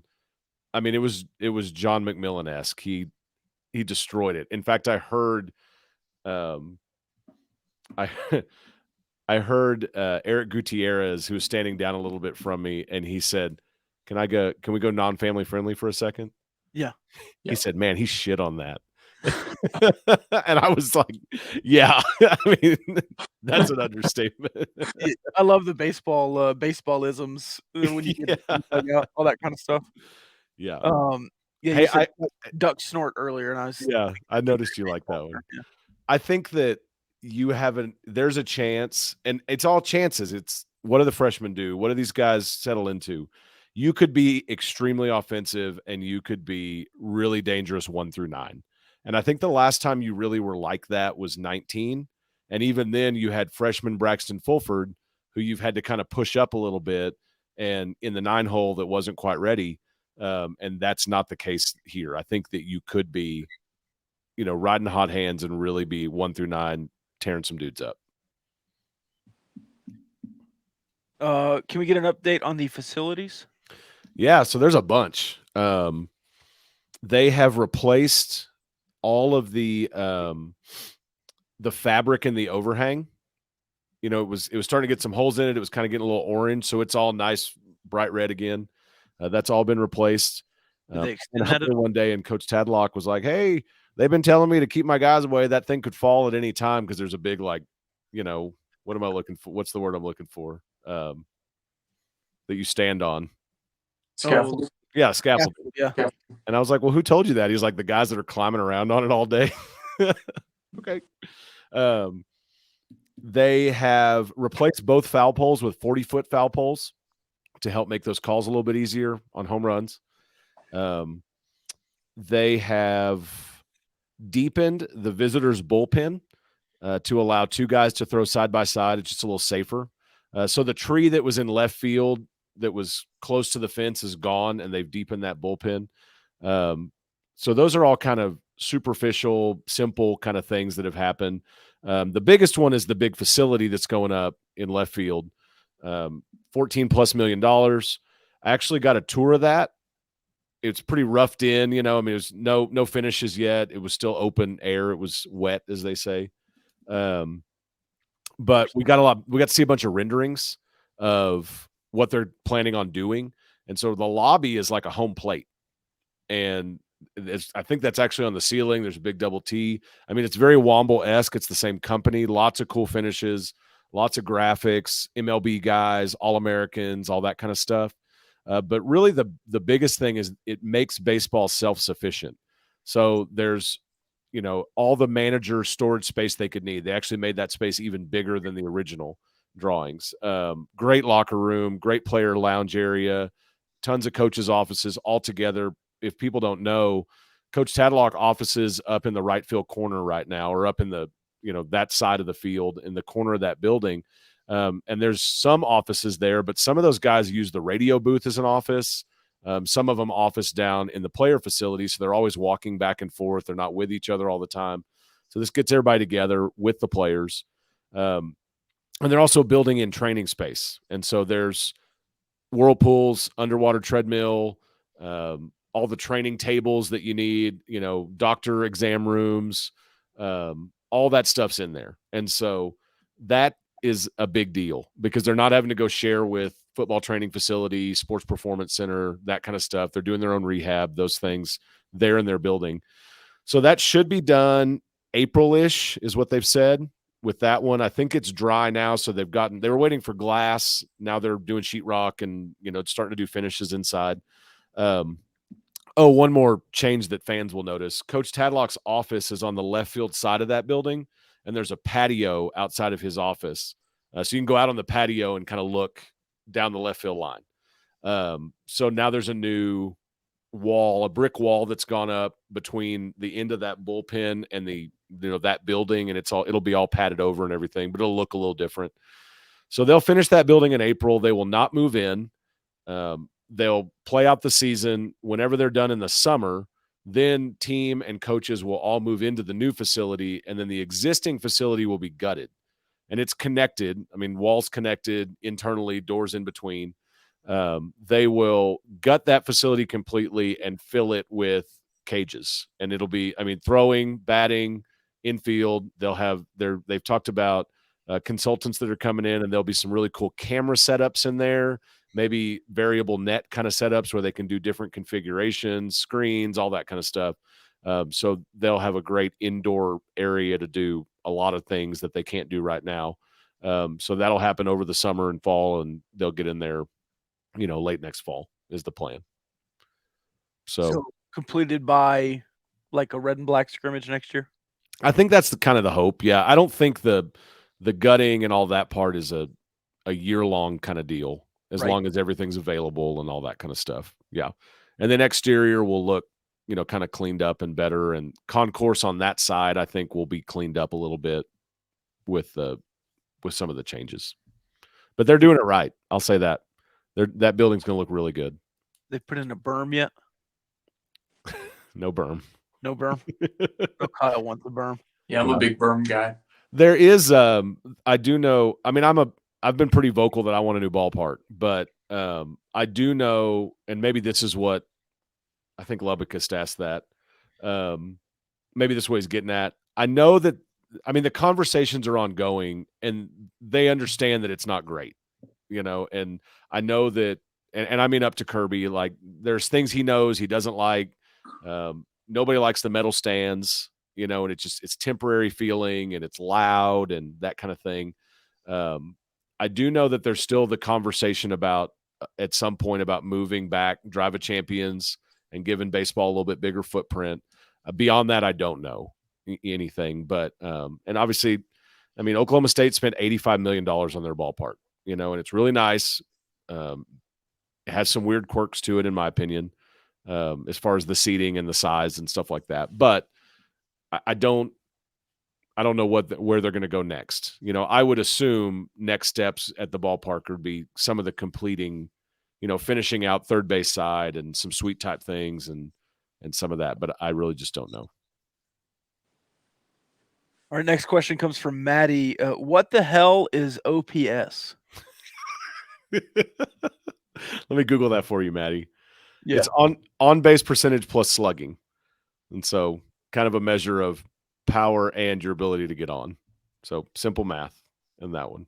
And that's kind of the biggest stat that people look at nowadays, especially to what a hitter's doing on the field.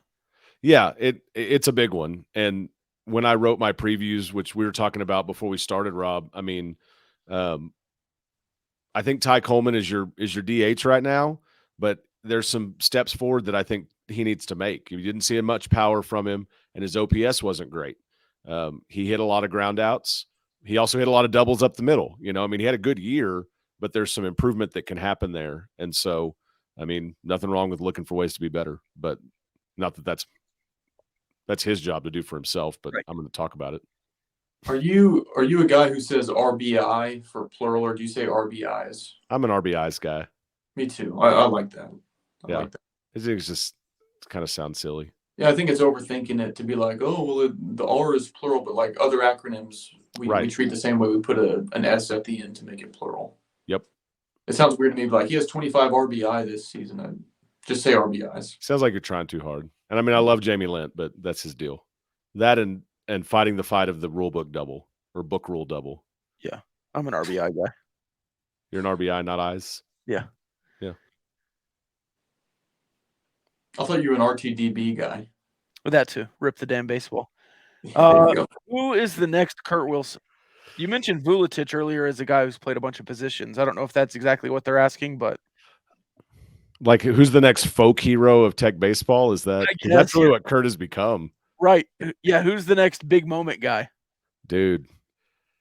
I mean, we should just talk about that for a second. I mean, you want to talk about some moments. Yeah. You know, and he's clutch. It's not just like Kurt's in the right place at the right time. Like, he was clutch in those moments, the home runs and I mean, you remember the walk-off steal last year? The next day he walks it off with a grand slam, Yeah. you know, against Texas. And yeah, he's just something else. I don't think he ever caught, but he I played think that was the one, yeah. he played every position on that field. Yeah, I don't know. I don't know if they're on this team. It's crazy that you can make an argument that Kurt Wilson's walk-off grand slam in extra innings versus Texas might not even be one of his like top 2 moments at Texas Tech.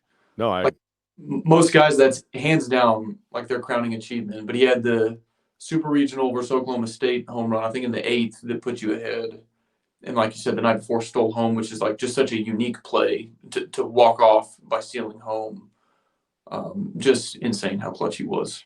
yes.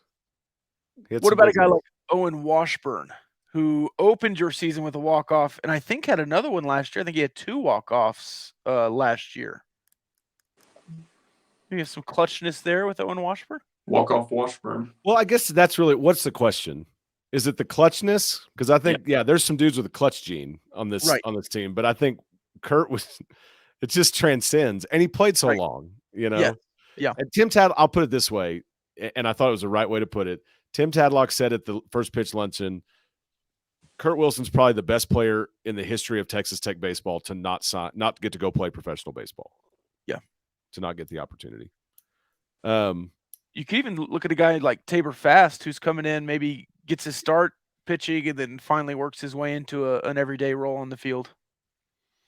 I kind of hope you got a bunch of those dudes. Yeah. I'm kind of I'm feeling like you've got a bunch of those. I'm hoping there's a bunch of those kind of clutch guys that go up there and get a hit when you need it. Maybe less heroics and maybe more. Yeah. And Tim Tadlock talked about that too. I'll say at the tailgate dinner last year, you had all these injuries and you found yourself in a lot of situations to need that. Like, all right, Jace, well, go run one out of here, you know, and what's a better team? The one that gives you those memories, which are a lot of fun, or the one that builds a little cushion and is winning consistently, you know, in a little less exciting games. Yeah, you don't need walk-off home runs or stolen base home runs when you're up by 2 in the 9th. That's right. Yeah, like let's just take a lead and then not have to have the heroics. That would be nice. Yeah. Yeah. You don't need back-to-back home runs and extra innings if you didn't give up, 3 in the inning before. That was nuts. Yeah. Well, and I was talking to Josh Young at one of those events, and Kurt came up and he, just like any other fan, he's like, it's incredible. Like that dude was able to do that and had all those situations. But I could just feel a little hint of like, nobody remembers that Josh homered twice in that super regional game. Yeah. And one of them was while Josh Holiday was being interviewed. I mean, and Josh Young hits the dinger and Holiday's like, oh no, just as he watches it go. You're like, yeah, we better let you go. It's funny how that kind of stuff gets drilled into your head and remembered. I mean, we know the call. Right. You know. Hey, I just thought of something. This is way off topic. It's not related at all to what you were just saying. J-Bob is suspended for the opener, right? Yeah, I hadn't tweeted about that. J-Bob's not suspended for the opener. J-Bob's suspended for 7 games. So the opener plus 6. Okay. Yeah. Wow. Okay. Yeah, because J-Bob got a game for the ejection. He got 2 games for extended arguing, and he got 4 games for bumping the official. Yeah. Which was, just bump. I thought What? the umpire made He contact. initiated the contact, in my opinion. I hate that. Yeah, I agree. But It was yes, like, I think people have. I don't know that people have remembered that. I'm quite No, I yet. forgot that completely. Yeah, and I actually had to go dig up my own tweet to remember the breakout of what the suspension was. You know what that reminds me of? It was 2019 when you played Arizona in football, and Doug Coleman is walking back to the sideline after an interception, and Mike DeFee runs over to him, gets in front of him to like try to stop him and talk to him, and like Doug Coleman doesn't want to talk to him, so he's kind of like, he doesn't push him, but just like keeps walking. And DeFee throws a flag and gives him like a personal foul. It's like, dude, just let him walk off the field. Like, he's already going to his sideline. He ran him down to lecture him. Yeah. And then when he didn't want to hear it, give him a 15-yard penalty. I hate when umps and refs do that. Like, you're the instigator, you're the escalator, and now you're going to toss this coach because, like, he fought back with you after you started an argument with him or something. It's just so stupid. DeFee was the worst. But, and I wrote about this. I wrote an article at the end of last season, kind of before I went dormant and, took some personal break, like mental break from baseball, about how these coaches love these guys and kind of why that happened. But what I don't think everybody is able to connect, because these guys aren't nearly as recognizable. We have history with Texas Tech baseball has history with that umpire kicking out our coaches, and it's happened previously, and it's written about in there. I'm going to reshare it and remind everybody that that it's going to be Tadlock and Good out there, and not J-Bob. Hilarious. I really had forgotten that. 7 games. That's I think that's right. Yeah. The biggest, yeah. How does the Big 12 stack up compared to other power conferences this year? Yeah, I think that the SEC dominates college baseball, and it's reasonable that they do. I mean, there's a lot of really good and historically good programs there. And I don't mean that they have an outsized role. It's reasonable that they are considered the top conference. And then the ACC is usually in the second spot. The Pac-10 kind of used to have a claim to that. Oregon State, UCLA, some of that kind of depends on the year. But I'd say the Big 12 usually is in the third spot. They're certainly usually in the top 3 as far as RPI conferences, with, consistently Tech, Texas, TCU, and Oklahoma State being at the top, and West Virginia and Baylor kind of popping up and having good seasons sometimes. Although Baylor you got a new coach going on over there too. So, and then the Kansases have struggled, and Oklahoma has some good years. Oklahoma has a legitimate case, along with, it kind of for Tech too, as the sadness of 2020 for them, because they really were stacked on the mound that year. So they have their moments. They had their moments against you last year. Absolutely. Well, they got really hot toward the end of the season, and they lost a lot too. Yeah, weren't they an older team? Yeah, they were. Yeah. So I did have a point on talking about the Big 12, and it's on our preview. George got curious. Rock Riggio is a guy that's being talked about in a lot of big conversations from Oklahoma State, and he went and dug up his stats, and Rock Riggio and Owen Washburn had basically the same year last year. Owen Washburn doing it as a freshman, so kind of bodes well for potential. If once eyeballs get on those guys. Any relation to Craig Biggio? It was Riggio. Yeah, I was just. Now you smile.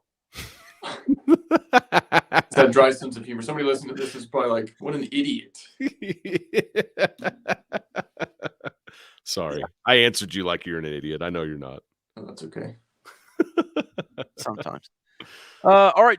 That was the end of the mailbag. That's it? Are you ready for a new segment? Oh. Hey, just real quick. Yeah. I'm going to have to Kyle explain part of that joke. There's layers to it, because he was comparing Rock Riggio with Owen Washburn, and Owen Washburn actually is related to a former MLBer. And so there's levels to this humor. I bet only David Collier has a sense of humor deep enough to have understood that layer of the joke. We haven't talked about the younger Washburn who is injured. Yes. Older Washburn. Oh, sorry, older. He was at Ole Miss. Yeah, Jack Washburn was at Ole Miss last year. He was at Oregon State to start his career. Transferred to Tech. He was a guy that was projected to be in the rotation by D1 baseball. Did really well for Ole Miss last year, who won the national championship. And yeah, he doesn't have a surgery injury, but he does have a multi-week injury. And so it's one of those deals. Is he out so long that he doesn't have time to get into pitching shape when he comes back, and so questions for him.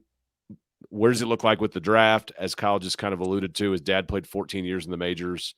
He's got all that to weigh if you see him back or not. But yeah, unfortunate. But somebody replied to Kendall's tweet on about that, him and Dugout, who from Oregon State that was injured, and said, "Oh, it's last year all over again." It's not.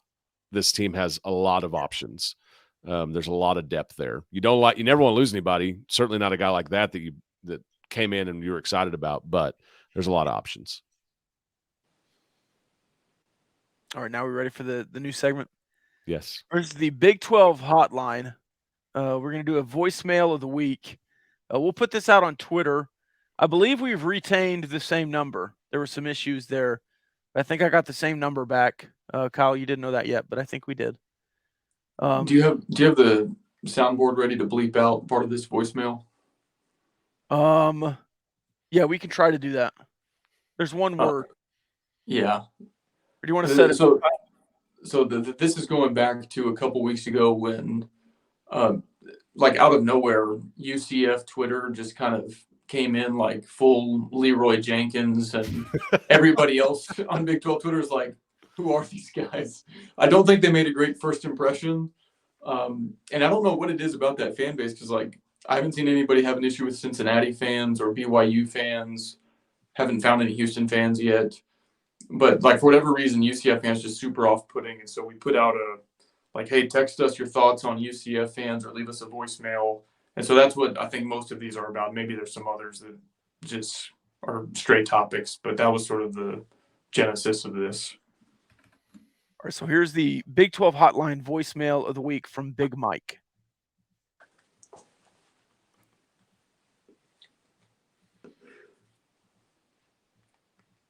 Is it playing, Rob? Oh, you can't hear it? No. Oh, it's playing.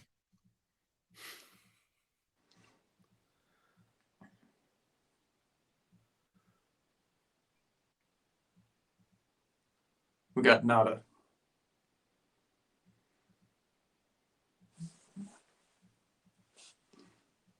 Are you working on it? Oh, it's playing. You just can't hear it. Well, how do you know the listeners can hear it? Oh my God. It was recording. I checked. Just you can't hear it because you're on your phone. Keith, could you hear it? No. All right. Well, everyone else heard it. So I don't know if you'll be able to hear it on YouTube, but you will hear it on the podcast with Kyle talking over it the entire time. Well, can you play it without me talking over it? Well, we tried it on that. Here, I want to hear it. I'm not going to go back and listen to this. Hold your phone up to your microphone. Yeah, I got it.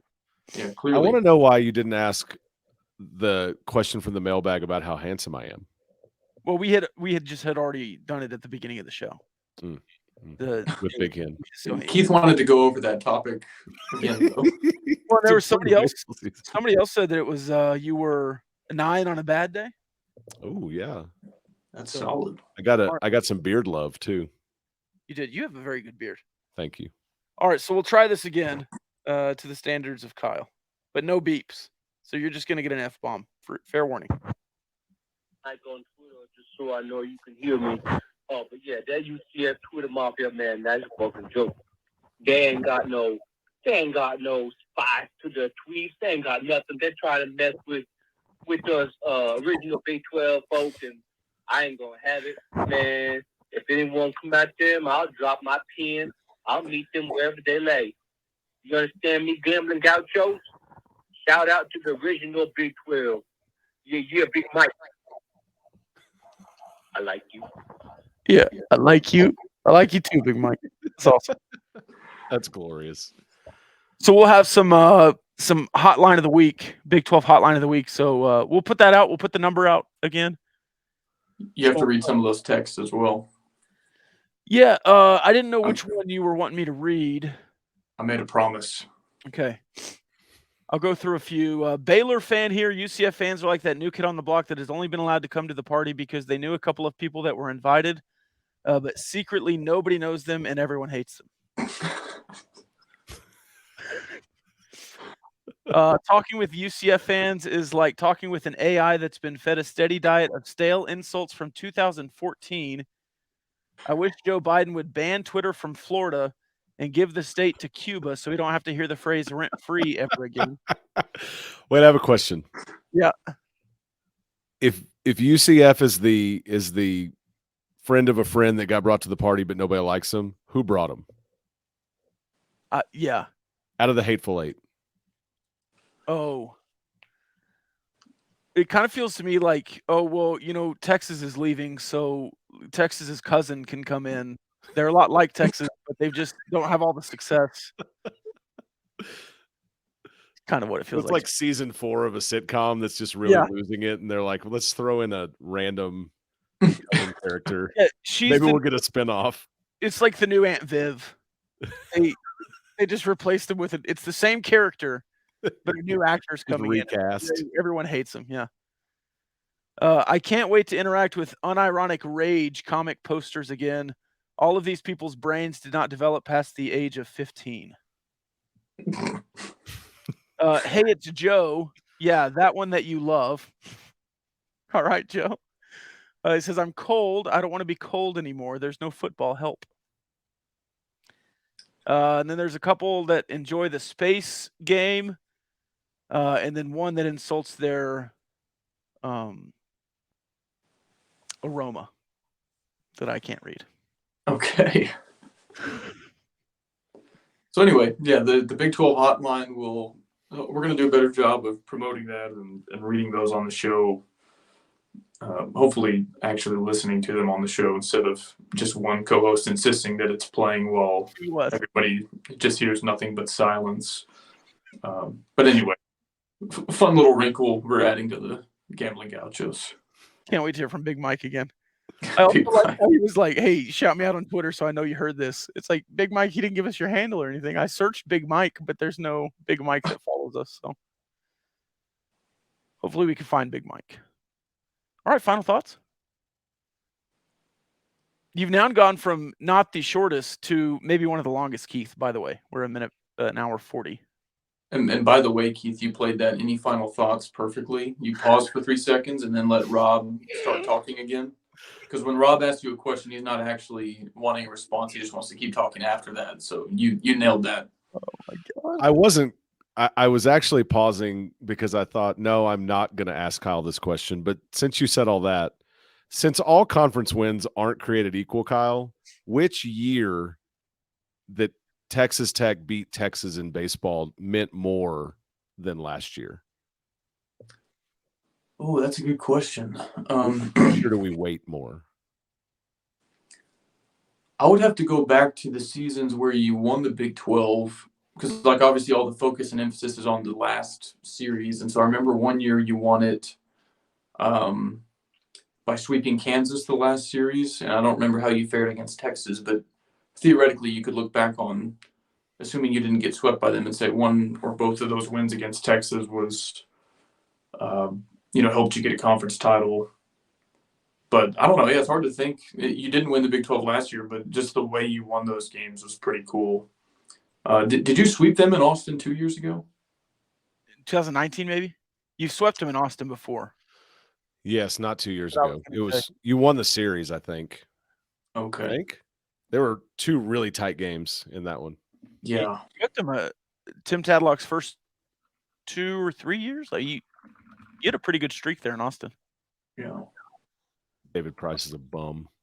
One time, getting to know the Gauchos, one time when Texas came to Lubbock in baseball, their starting, I don't know if he was left fielder or right fielder, was my high school football teammate. Obviously a very gifted athlete. He could have played Division I football, but played Division I baseball instead. But he didn't earn much favor with the Texas Tech fans because a lot of just arguing with the umps. He got like hit on the foot. He got hit by a pitch, and they stopped the game for like 5 minutes, and kind of a drama queen about it. So anyway, it was kind of funny because like I knew him, and you know, I wasn't like sticking up for him in the crowd, but everybody around me was like really fed up with this guy, and I was like, hey, he's a good guy, you know, like whatever. So anyway, that was kind of an interesting series. I don't even remember if you beat them or lost that series or what year that was. But the last time to sweep Texas and Austin was in 17. 2-1, 2-1, 8-5. Getting to know the hecklers last year, a heckler who will remain unnamed, was really wearing out everybody from Texas he could. It was the center fielder, I believe. This person had really been wearing him out at the plate, and then he got on base, and when he came around to score, he ran all the way through the plate towards the hecklers who sit, you know, extended third basically, and ran up to the wall and looked up and pointed at him and said, "Hey, guy, mix in a salad," before he went back to the dugout. He hasn't lived that one down. Yeah. That's a pretty funny one-liner. Yeah. Did he for a larger 50-plus-year-old man mixing a salad? Did he take the advice? He did. The next week, he sends a picture at lunch of a salad. Yeah. Took it in stride. Yeah. Random. Sorry. Yeah. I appreciate you leaning all the way into that, Colin, taking it fully seriously. One of my favorite moments from the hecklers, it might have been against Texas.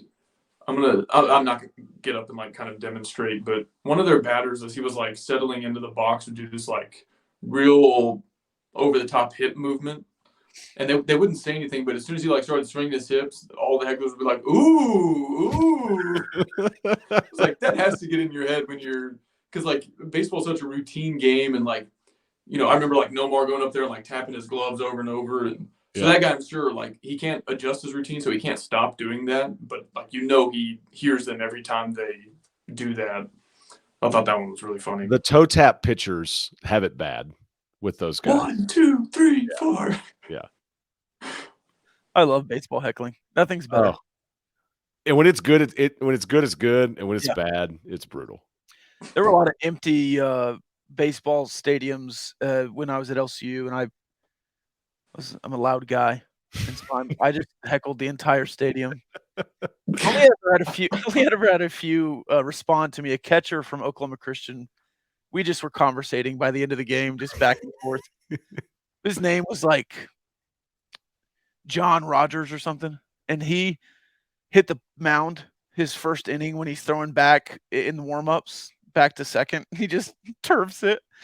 So the whole game I was like, John the Rocket Rogers, like when he's coming out to bat or whatever. I don't remember if I might have told you this story, Rob, but I doubt Keith has heard it. It must have been one year in the regional when Dallas Baptist was in Lubbock. And I didn't know this at the time, but the DBU pitcher, his parents are sitting literally the row right in front of me. And I have a bit at baseball games where every single pickoff attempt from the opposing pitcher, no matter if it's warranted, if it's excessive or not, he can throw over to first base for the first time all game, and I'll yell, "Pitch the ball." And like it gets funnier after like 3 or 4 pickoff attempts in a row. But anyway, so I'm yelling that at this kid, and like his parents like haven't responded or anything at this point. But after I yelled that a few times, when he went over to first, he like strikes out the next Texas Tech batter. And his mom like turns around. She was like, "Yeah, he pitched that one all right, didn't he?" And I was like, "Yeah, fair enough."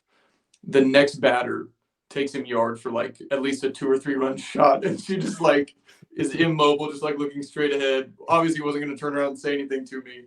And I wasn't gonna like, go overboard, like rub it in her face, like, hey, your son just got his crap rocked out there. But anyway, she didn't like the pitch the ball taunt, I guess. When I used to sit at first base and we heckled, exclusively, we like to start with rapport. So every first base coach and first baseman, we were asking if they like tacos. And that started the conversation, try to get some, something back, try to get them to spell their name with their butt, things of that nature. And then, but you got to wait for your moment to turn it on them and go negative. But then you go back positive, tell them you're in their dome and laugh and try to get them to smile. And then they make an error. But Sam Houston State in 17, elite first base coach. Dude was awesome. And we were conversating by the end. Yeah, I remember, because we just kept rolling out. It was just power arm after power arm. It was Texas Tech all the way. And McMillan was entering and warming up between the mound and second base as he did that year. And the guy was like, he turns around, he's like, do all your guys throw 95? And that was the point where McMillan had finally broken 100. Like, a few of them. It's fine. Don't worry about it. Just a couple. Yeah. We called that guy the wrong name all weekend. We found out. On purpose? No. Oh, you found out. Oh, okay. Hey, Rob, I have a question for you about heckling at a Lubbock Christian game against Oklahoma Christian. I'm sure you are in a conference with like all sorts of blank Christian universities or blank Baptist, whatever. Does that like nullify? So like with TCU, Kansas State fans are going to be like, oh, that's real Christian of you. How do you handle that in like LCU's conference when everybody is a Christian university? Yeah, so I was always pretty clean. I didn't ever cross any lines. I was in the middle of a story when you interrupted me earlier, but the next inning, that guy hosed the guy at second. And he's like, I thought you were done because you just like quit talking for a few seconds. Well, you jumped in real fast in the middle of the story. No, it wasn't that fast. Hosed the guy at second. You were doing a pregnant pause. It's the millennial pause. I'm a millennial. So he turns around. You're a Gen Z, so you wouldn't know. Turns around and he's like, how's that for a rocket? And I was like, oh, is that your first, put out? And he's like, no, I had one in Little League. Anyways. Nice. You should have mentioned that earlier. That's a funny story. Yeah, thank you. But I did have trouble at Wayland one year. I got thrown out of the game for heckling at the opposing basketball arena. And then when Wayland made the return trip, their athletic director found me and sat in front of me and was trying to throw me out of the LCU gym. And I was like, you have no power here. You have no jurisdiction here. I'm throwing you out, man. What are you doing? So he didn't like me, but I feel like we were entertaining. We had whiteboards. If nobody's laughing, you're not doing a good job. Yeah. We had in basketball, we would sit across from the opposing bench and I would draw the opposing assistant coaches. And then, I would draw their shirts. And there was one guy who always had his bottom buttons unbuttoned on his sweater. So I would draw him unbuttoned, and then he would button one. So I'd have to fix it. And he'd unbutton it again, and it was fun. One time, there was a guy that looked about 40 from Rogers State. And we just mercilessly said, "You're an old man," the entire game. And then we were at Chicken Express, Raising Cane's after the game, and their bus pulled up. And he came in and sat right beside us, and we were like, "Oh God, some 40-year-old man's gonna kill us." Anyways, final thoughts? You should have offered to buy him a fish plate or something. Whatever. Yeah. Some gizzards. Yeah. No, I don't have final thoughts. It's, people keep asking me about this team. I'm very hopeful. I think they have a high ceiling. They're going to be more athletic. They're going to be more offensive, and there's a lot of depth in a lot of places, but there's a lot to figure out. So take that for what it is. And I'm so tired of people asking me if they're going to Omaha. Yeah, I intentionally didn't, but are they going to Omaha?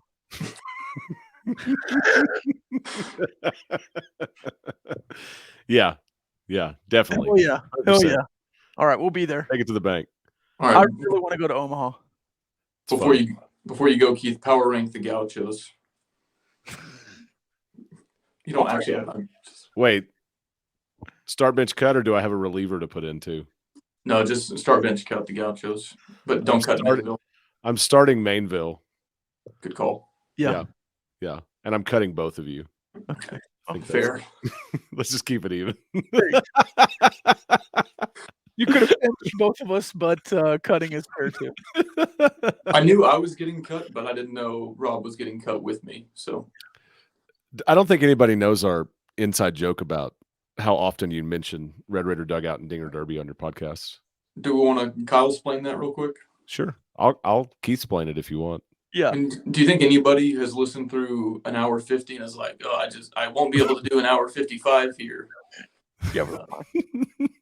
I don't actually remember the genesis of it, but I think Keith, you like jokingly mentioned one time, you're like, yeah, y'all like never shout me out on the pod or like never mention. It was the first Staking the Plains planning meeting at a local Watering. No free ads. Yeah, I was trying to think of at a hops based business, and actually I think more along the lines of what I said was, if you guys talk about baseball again and don't talk about Red Raider Dugout, I'm not going to do this with you. It was something to that effect. Yeah, so then of course we went overboard with it, and like on our next episode, we're like Keith Patrick, who we mention all the time on this podcast, Talk about every day, every episode.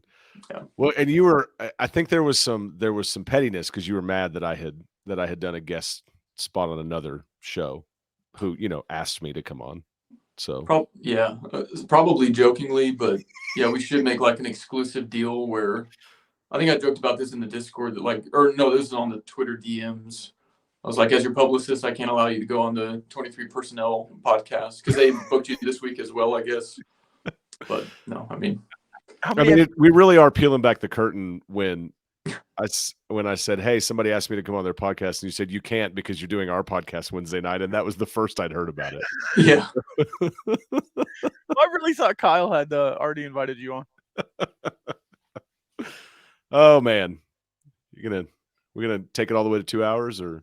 Because at one point Kyle was like, Rob doesn't know this yet, but you're coming on the podcast. So I thought y'all had already talked. I'm glad that it worked out. It's been a busy few weeks for me. So. Wait, are you in a house? New house you own? Yep.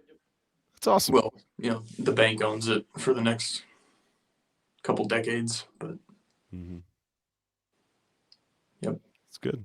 It came with a podcast studio, so that's where I am right now. It came with its own little Cardinal Sports Center studio. Kyle, when you listen to this back, you're going to want to try to figure out some other way to be in there, though. Is it echoey? Yeah, we need to get you a rug maybe, and maybe some foam on the walls. So it's carpeted, but there's no furniture in here yet, no foam on the walls. Yeah. So I will work on that, but also I have literally nothing. I have a bed to sleep on. Yeah. And like some leftover pizza in a mini fridge, and so it's not totally set up yet. I lived in a house at 39th and U in college, and my roommate and I never bought a fridge. We just had 3 mini fridges stacked on top of each other for the 2 years that we lived there, maybe longer, until we moved into another place that had a fridge. Nice. Just cranked one down and used it kind of as a freezer-ish. Gotcha. Gone. Yeah, he's probably checking Twitter or something. No, had a phone call coming in. Oh, yeah, I have to. All right. Okay. All right. You know what's funny? Hang on, one more thing. You know what's funny that Rob does, Keith?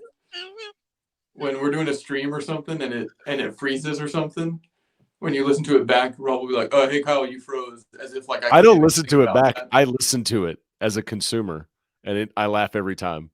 I'm like, yeah, Rob, I know it froze, but like I can't hear you say that. And even if I could, what do you want me to do about it? Like I have to exit the app and then get back into it. So I think that's funny that y'all were talking about the echo earlier, and I couldn't respond because I was transferring my notes from my phone onto this thing. But anyway.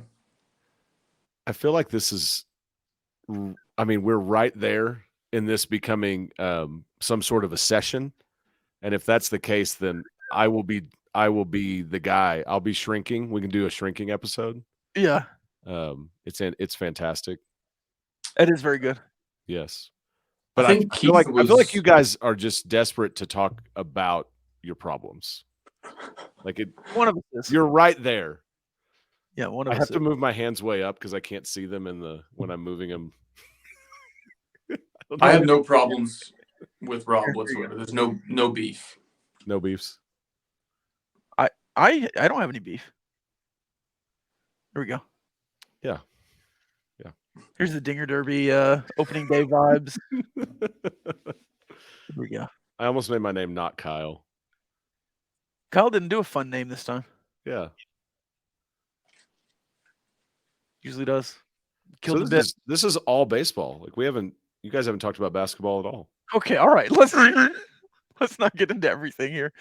Keith, who do you think should be the starting quarterback, Baron Morton or Tyler Shuck? You don't have to answer that. I want Will Burns to have a shot. Is I went Will to participate in any spring football? Or you think I can't imagine he can. Yeah. I mean, and you know what? We really didn't get into that, and nobody's listening anymore. But it is interesting. Obviously, there's a Patrick Mahomes comp there as far as two sports starting out. But Mahomes was football first. I mean, came to football first physically, and then came to baseball physically unable to play baseball anymore, basically. Burns is the opposite. He's coming to baseball first. And I wonder, strength and conditioning wise, if that changes things a little bit. The balance is different. I don't know. Keep going comment. Yeah, Gordon keep going. We're going to filibuster Twitch. But I wonder if that changes things physically. And then, what his decision-making looks like. Because your last true two-sport guy, contributor both ways, high-level player in both sports was probably Cody Fuller, which was 2005, 4-5. So, I mean, and I think it's probably more likely for a wide receiver to go play baseball and be a contributor than it is a quarterback, considering the workload, the level of competition, 1 versus 8 options to get on the field or whatever. So, yeah, curious to see how it plays out. And Tadlock has said publicly that Joey McGuire sealed the deal on Will Burns coming here. That the reclassify thing was on the table for sure, but there were very few schools going after him for both sports, just 2 or 3. And when Joey agreed, like, hey, yeah, come take your shot, that it was a big part of it. So you get Matador money for both sports? I don't know about NIL or how that works. He's a PWO, so I'm assuming he can get NIL money from Matador Club. But I'm not an expert in financial aid, but you get the scholarship dollars from your main sport. Okay. So like if football came in and said, we're putting you on scholarship, he would be a football scholarship athlete playing baseball because you could get a full scully. But right now, scholarship money comes from baseball, my understanding. Yeah. I think it's like that with the guys who run track too. Like you can't do a track scholarship and play football because a lot of teams would just use that as a workaround to get really fast football players. So you have to use the football scouting first. Yep. Love Final you. thoughts? I don't have any final thoughts now. We're going to Omaha, baby. I hope so. Hey, 1:00 Friday. Don't miss it. There's no reason not to be on opening day. Also, please go to RedRaiderDugout.com and read the things that we write. I was about to ask where people can find you. Yes. And listen to the Dinger Derby. Nobody's going to hear this part of the podcast. Listen to the Dinger Derby podcast. It's back. We'll have a special announcement after this weekend series with some changes. Oh. That you guys Are they definite changes? Yes. Yes. Definite changes. Daring changes. Mm-hmm. Could we potentially see some YouTube streams post Big 12 series? Possible. We talked about that. Keith, is Red Raider Dugout part of a Texas Tech content network or anything? Proud partner of the Staking the Plains network. Yeah. We always forget to mention that, Rob. We haven't told anybody that we're part of Staking the Plains. Yeah. Well, it's been a little slow on the uptake on that, but we'll get it going. Money's been posting. That's true. The started Gaucho. That's because he's money. That's why he started. Well, we did it, guys. We just hit 2 hours on the stream. Yes, we did. You're welcome. Congrats to us. And I mean, a solid 15 minutes of that probably was after the first time Rob said final thoughts. Maybe. All right, let's start bench cut a few moments from this podcast. Me mixing up Sam Hunt with Sam Smith. We've entered the reflective portion of the podcast. Yeah, we gotta watch the film here. Well, Kyle's all alone in Fort Worth, so he has to have some things to do. Start bench cut. Me mixing up Sam Hunt and Sam Smith. Working a salad sometime. Or Rob's story about heckling Oklahoma or getting thrown out at Wayland Baptist.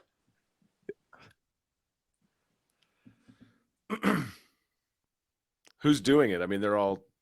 I'm going to It's start. open. It's open. Yeah, I would start the salad comment. As a man who's had a lot of creative ways to call him fat, that is a good one. Yeah. Somebody at junior high regional band, all region band, told me the only exercise I did was lifting a fork. Ooh. It's one of the most. And then one time I told one of my dear friends that my sister said I got a big Christmas present this year. And he was like, "What, a T-shirt?" That's rough. I did get a really tall, lanky pitcher one time. My friends and I, we told him he was built like angel hair pasta, and we were pretty proud of that one. That one got a laugh from his own coach. Yeah. Yeah. I liked the 2013 Holiday Bowl. The announcer said that Davis Webb could shower in a gun barrel. So I think that's a good one for tall, skinny guys. Yeah. I have a question for Rob. Uh-huh. What's your favorite? Have you ever used, like, what euphemism from calling live sports or on the radio have you ever said that's like your favorite? Anything stick out in your mind? Oh, a lot of those are off the cuff. I'm not a script guy. Agreed. But there was one that we did as a bit. Was running out of your grandma's turnip patch or something. One of the other guys. Like when your friend texts you and says, "Bet you won't find a way to work turnip into your broadcast tonight." Yeah, one of the other guys we used to broadcast with, Blake. He's now a part of the Mason and the Gen line. He would say it, and so when he stopped doing games, he always wanted me to keep doing it, or he always wanted his buddy Trevor Miller to keep doing it. Then I kind of took on the flagship of it because I thought it was funny that they did it as a bit.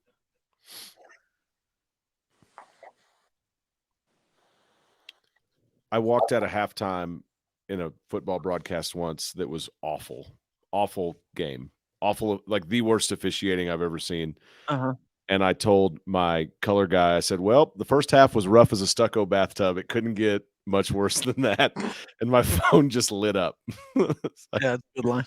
I give it to Jeff Haxton. People like things like that. That's where, yeah, Bang and Adios Muchacho and all that.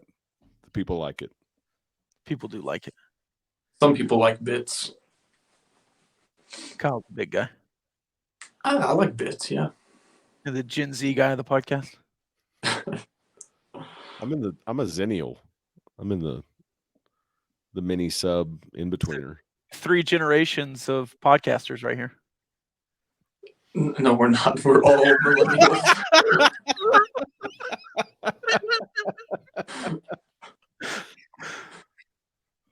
We're getting loopy, man. Are we just keeping this going just because at this point? I keep trying to end it. I'm actually supposed to be somewhere 30 minutes ago, so Kyle, you done? Yeah. You got any more start bench cuts for us? I mean, plenty, but Save them for Twitter. Yeah. Do we get all our ad reads in? Yeah. Okay. Thanks to our sponsors. Follow Keith at Red Raider Dugout. Please. Listen to his podcast. It's back. We'll do more than 4 episodes this year. I promise. With exciting news to come. It is exciting news. I'm very excited. Yes. I'm also very excited about that. It was your idea. It's a group think effort there at the Picador house. At the Airbnb. Yeah. Kyle, you say the tagline to end it, man. You just got to do it. Oh, love y'all.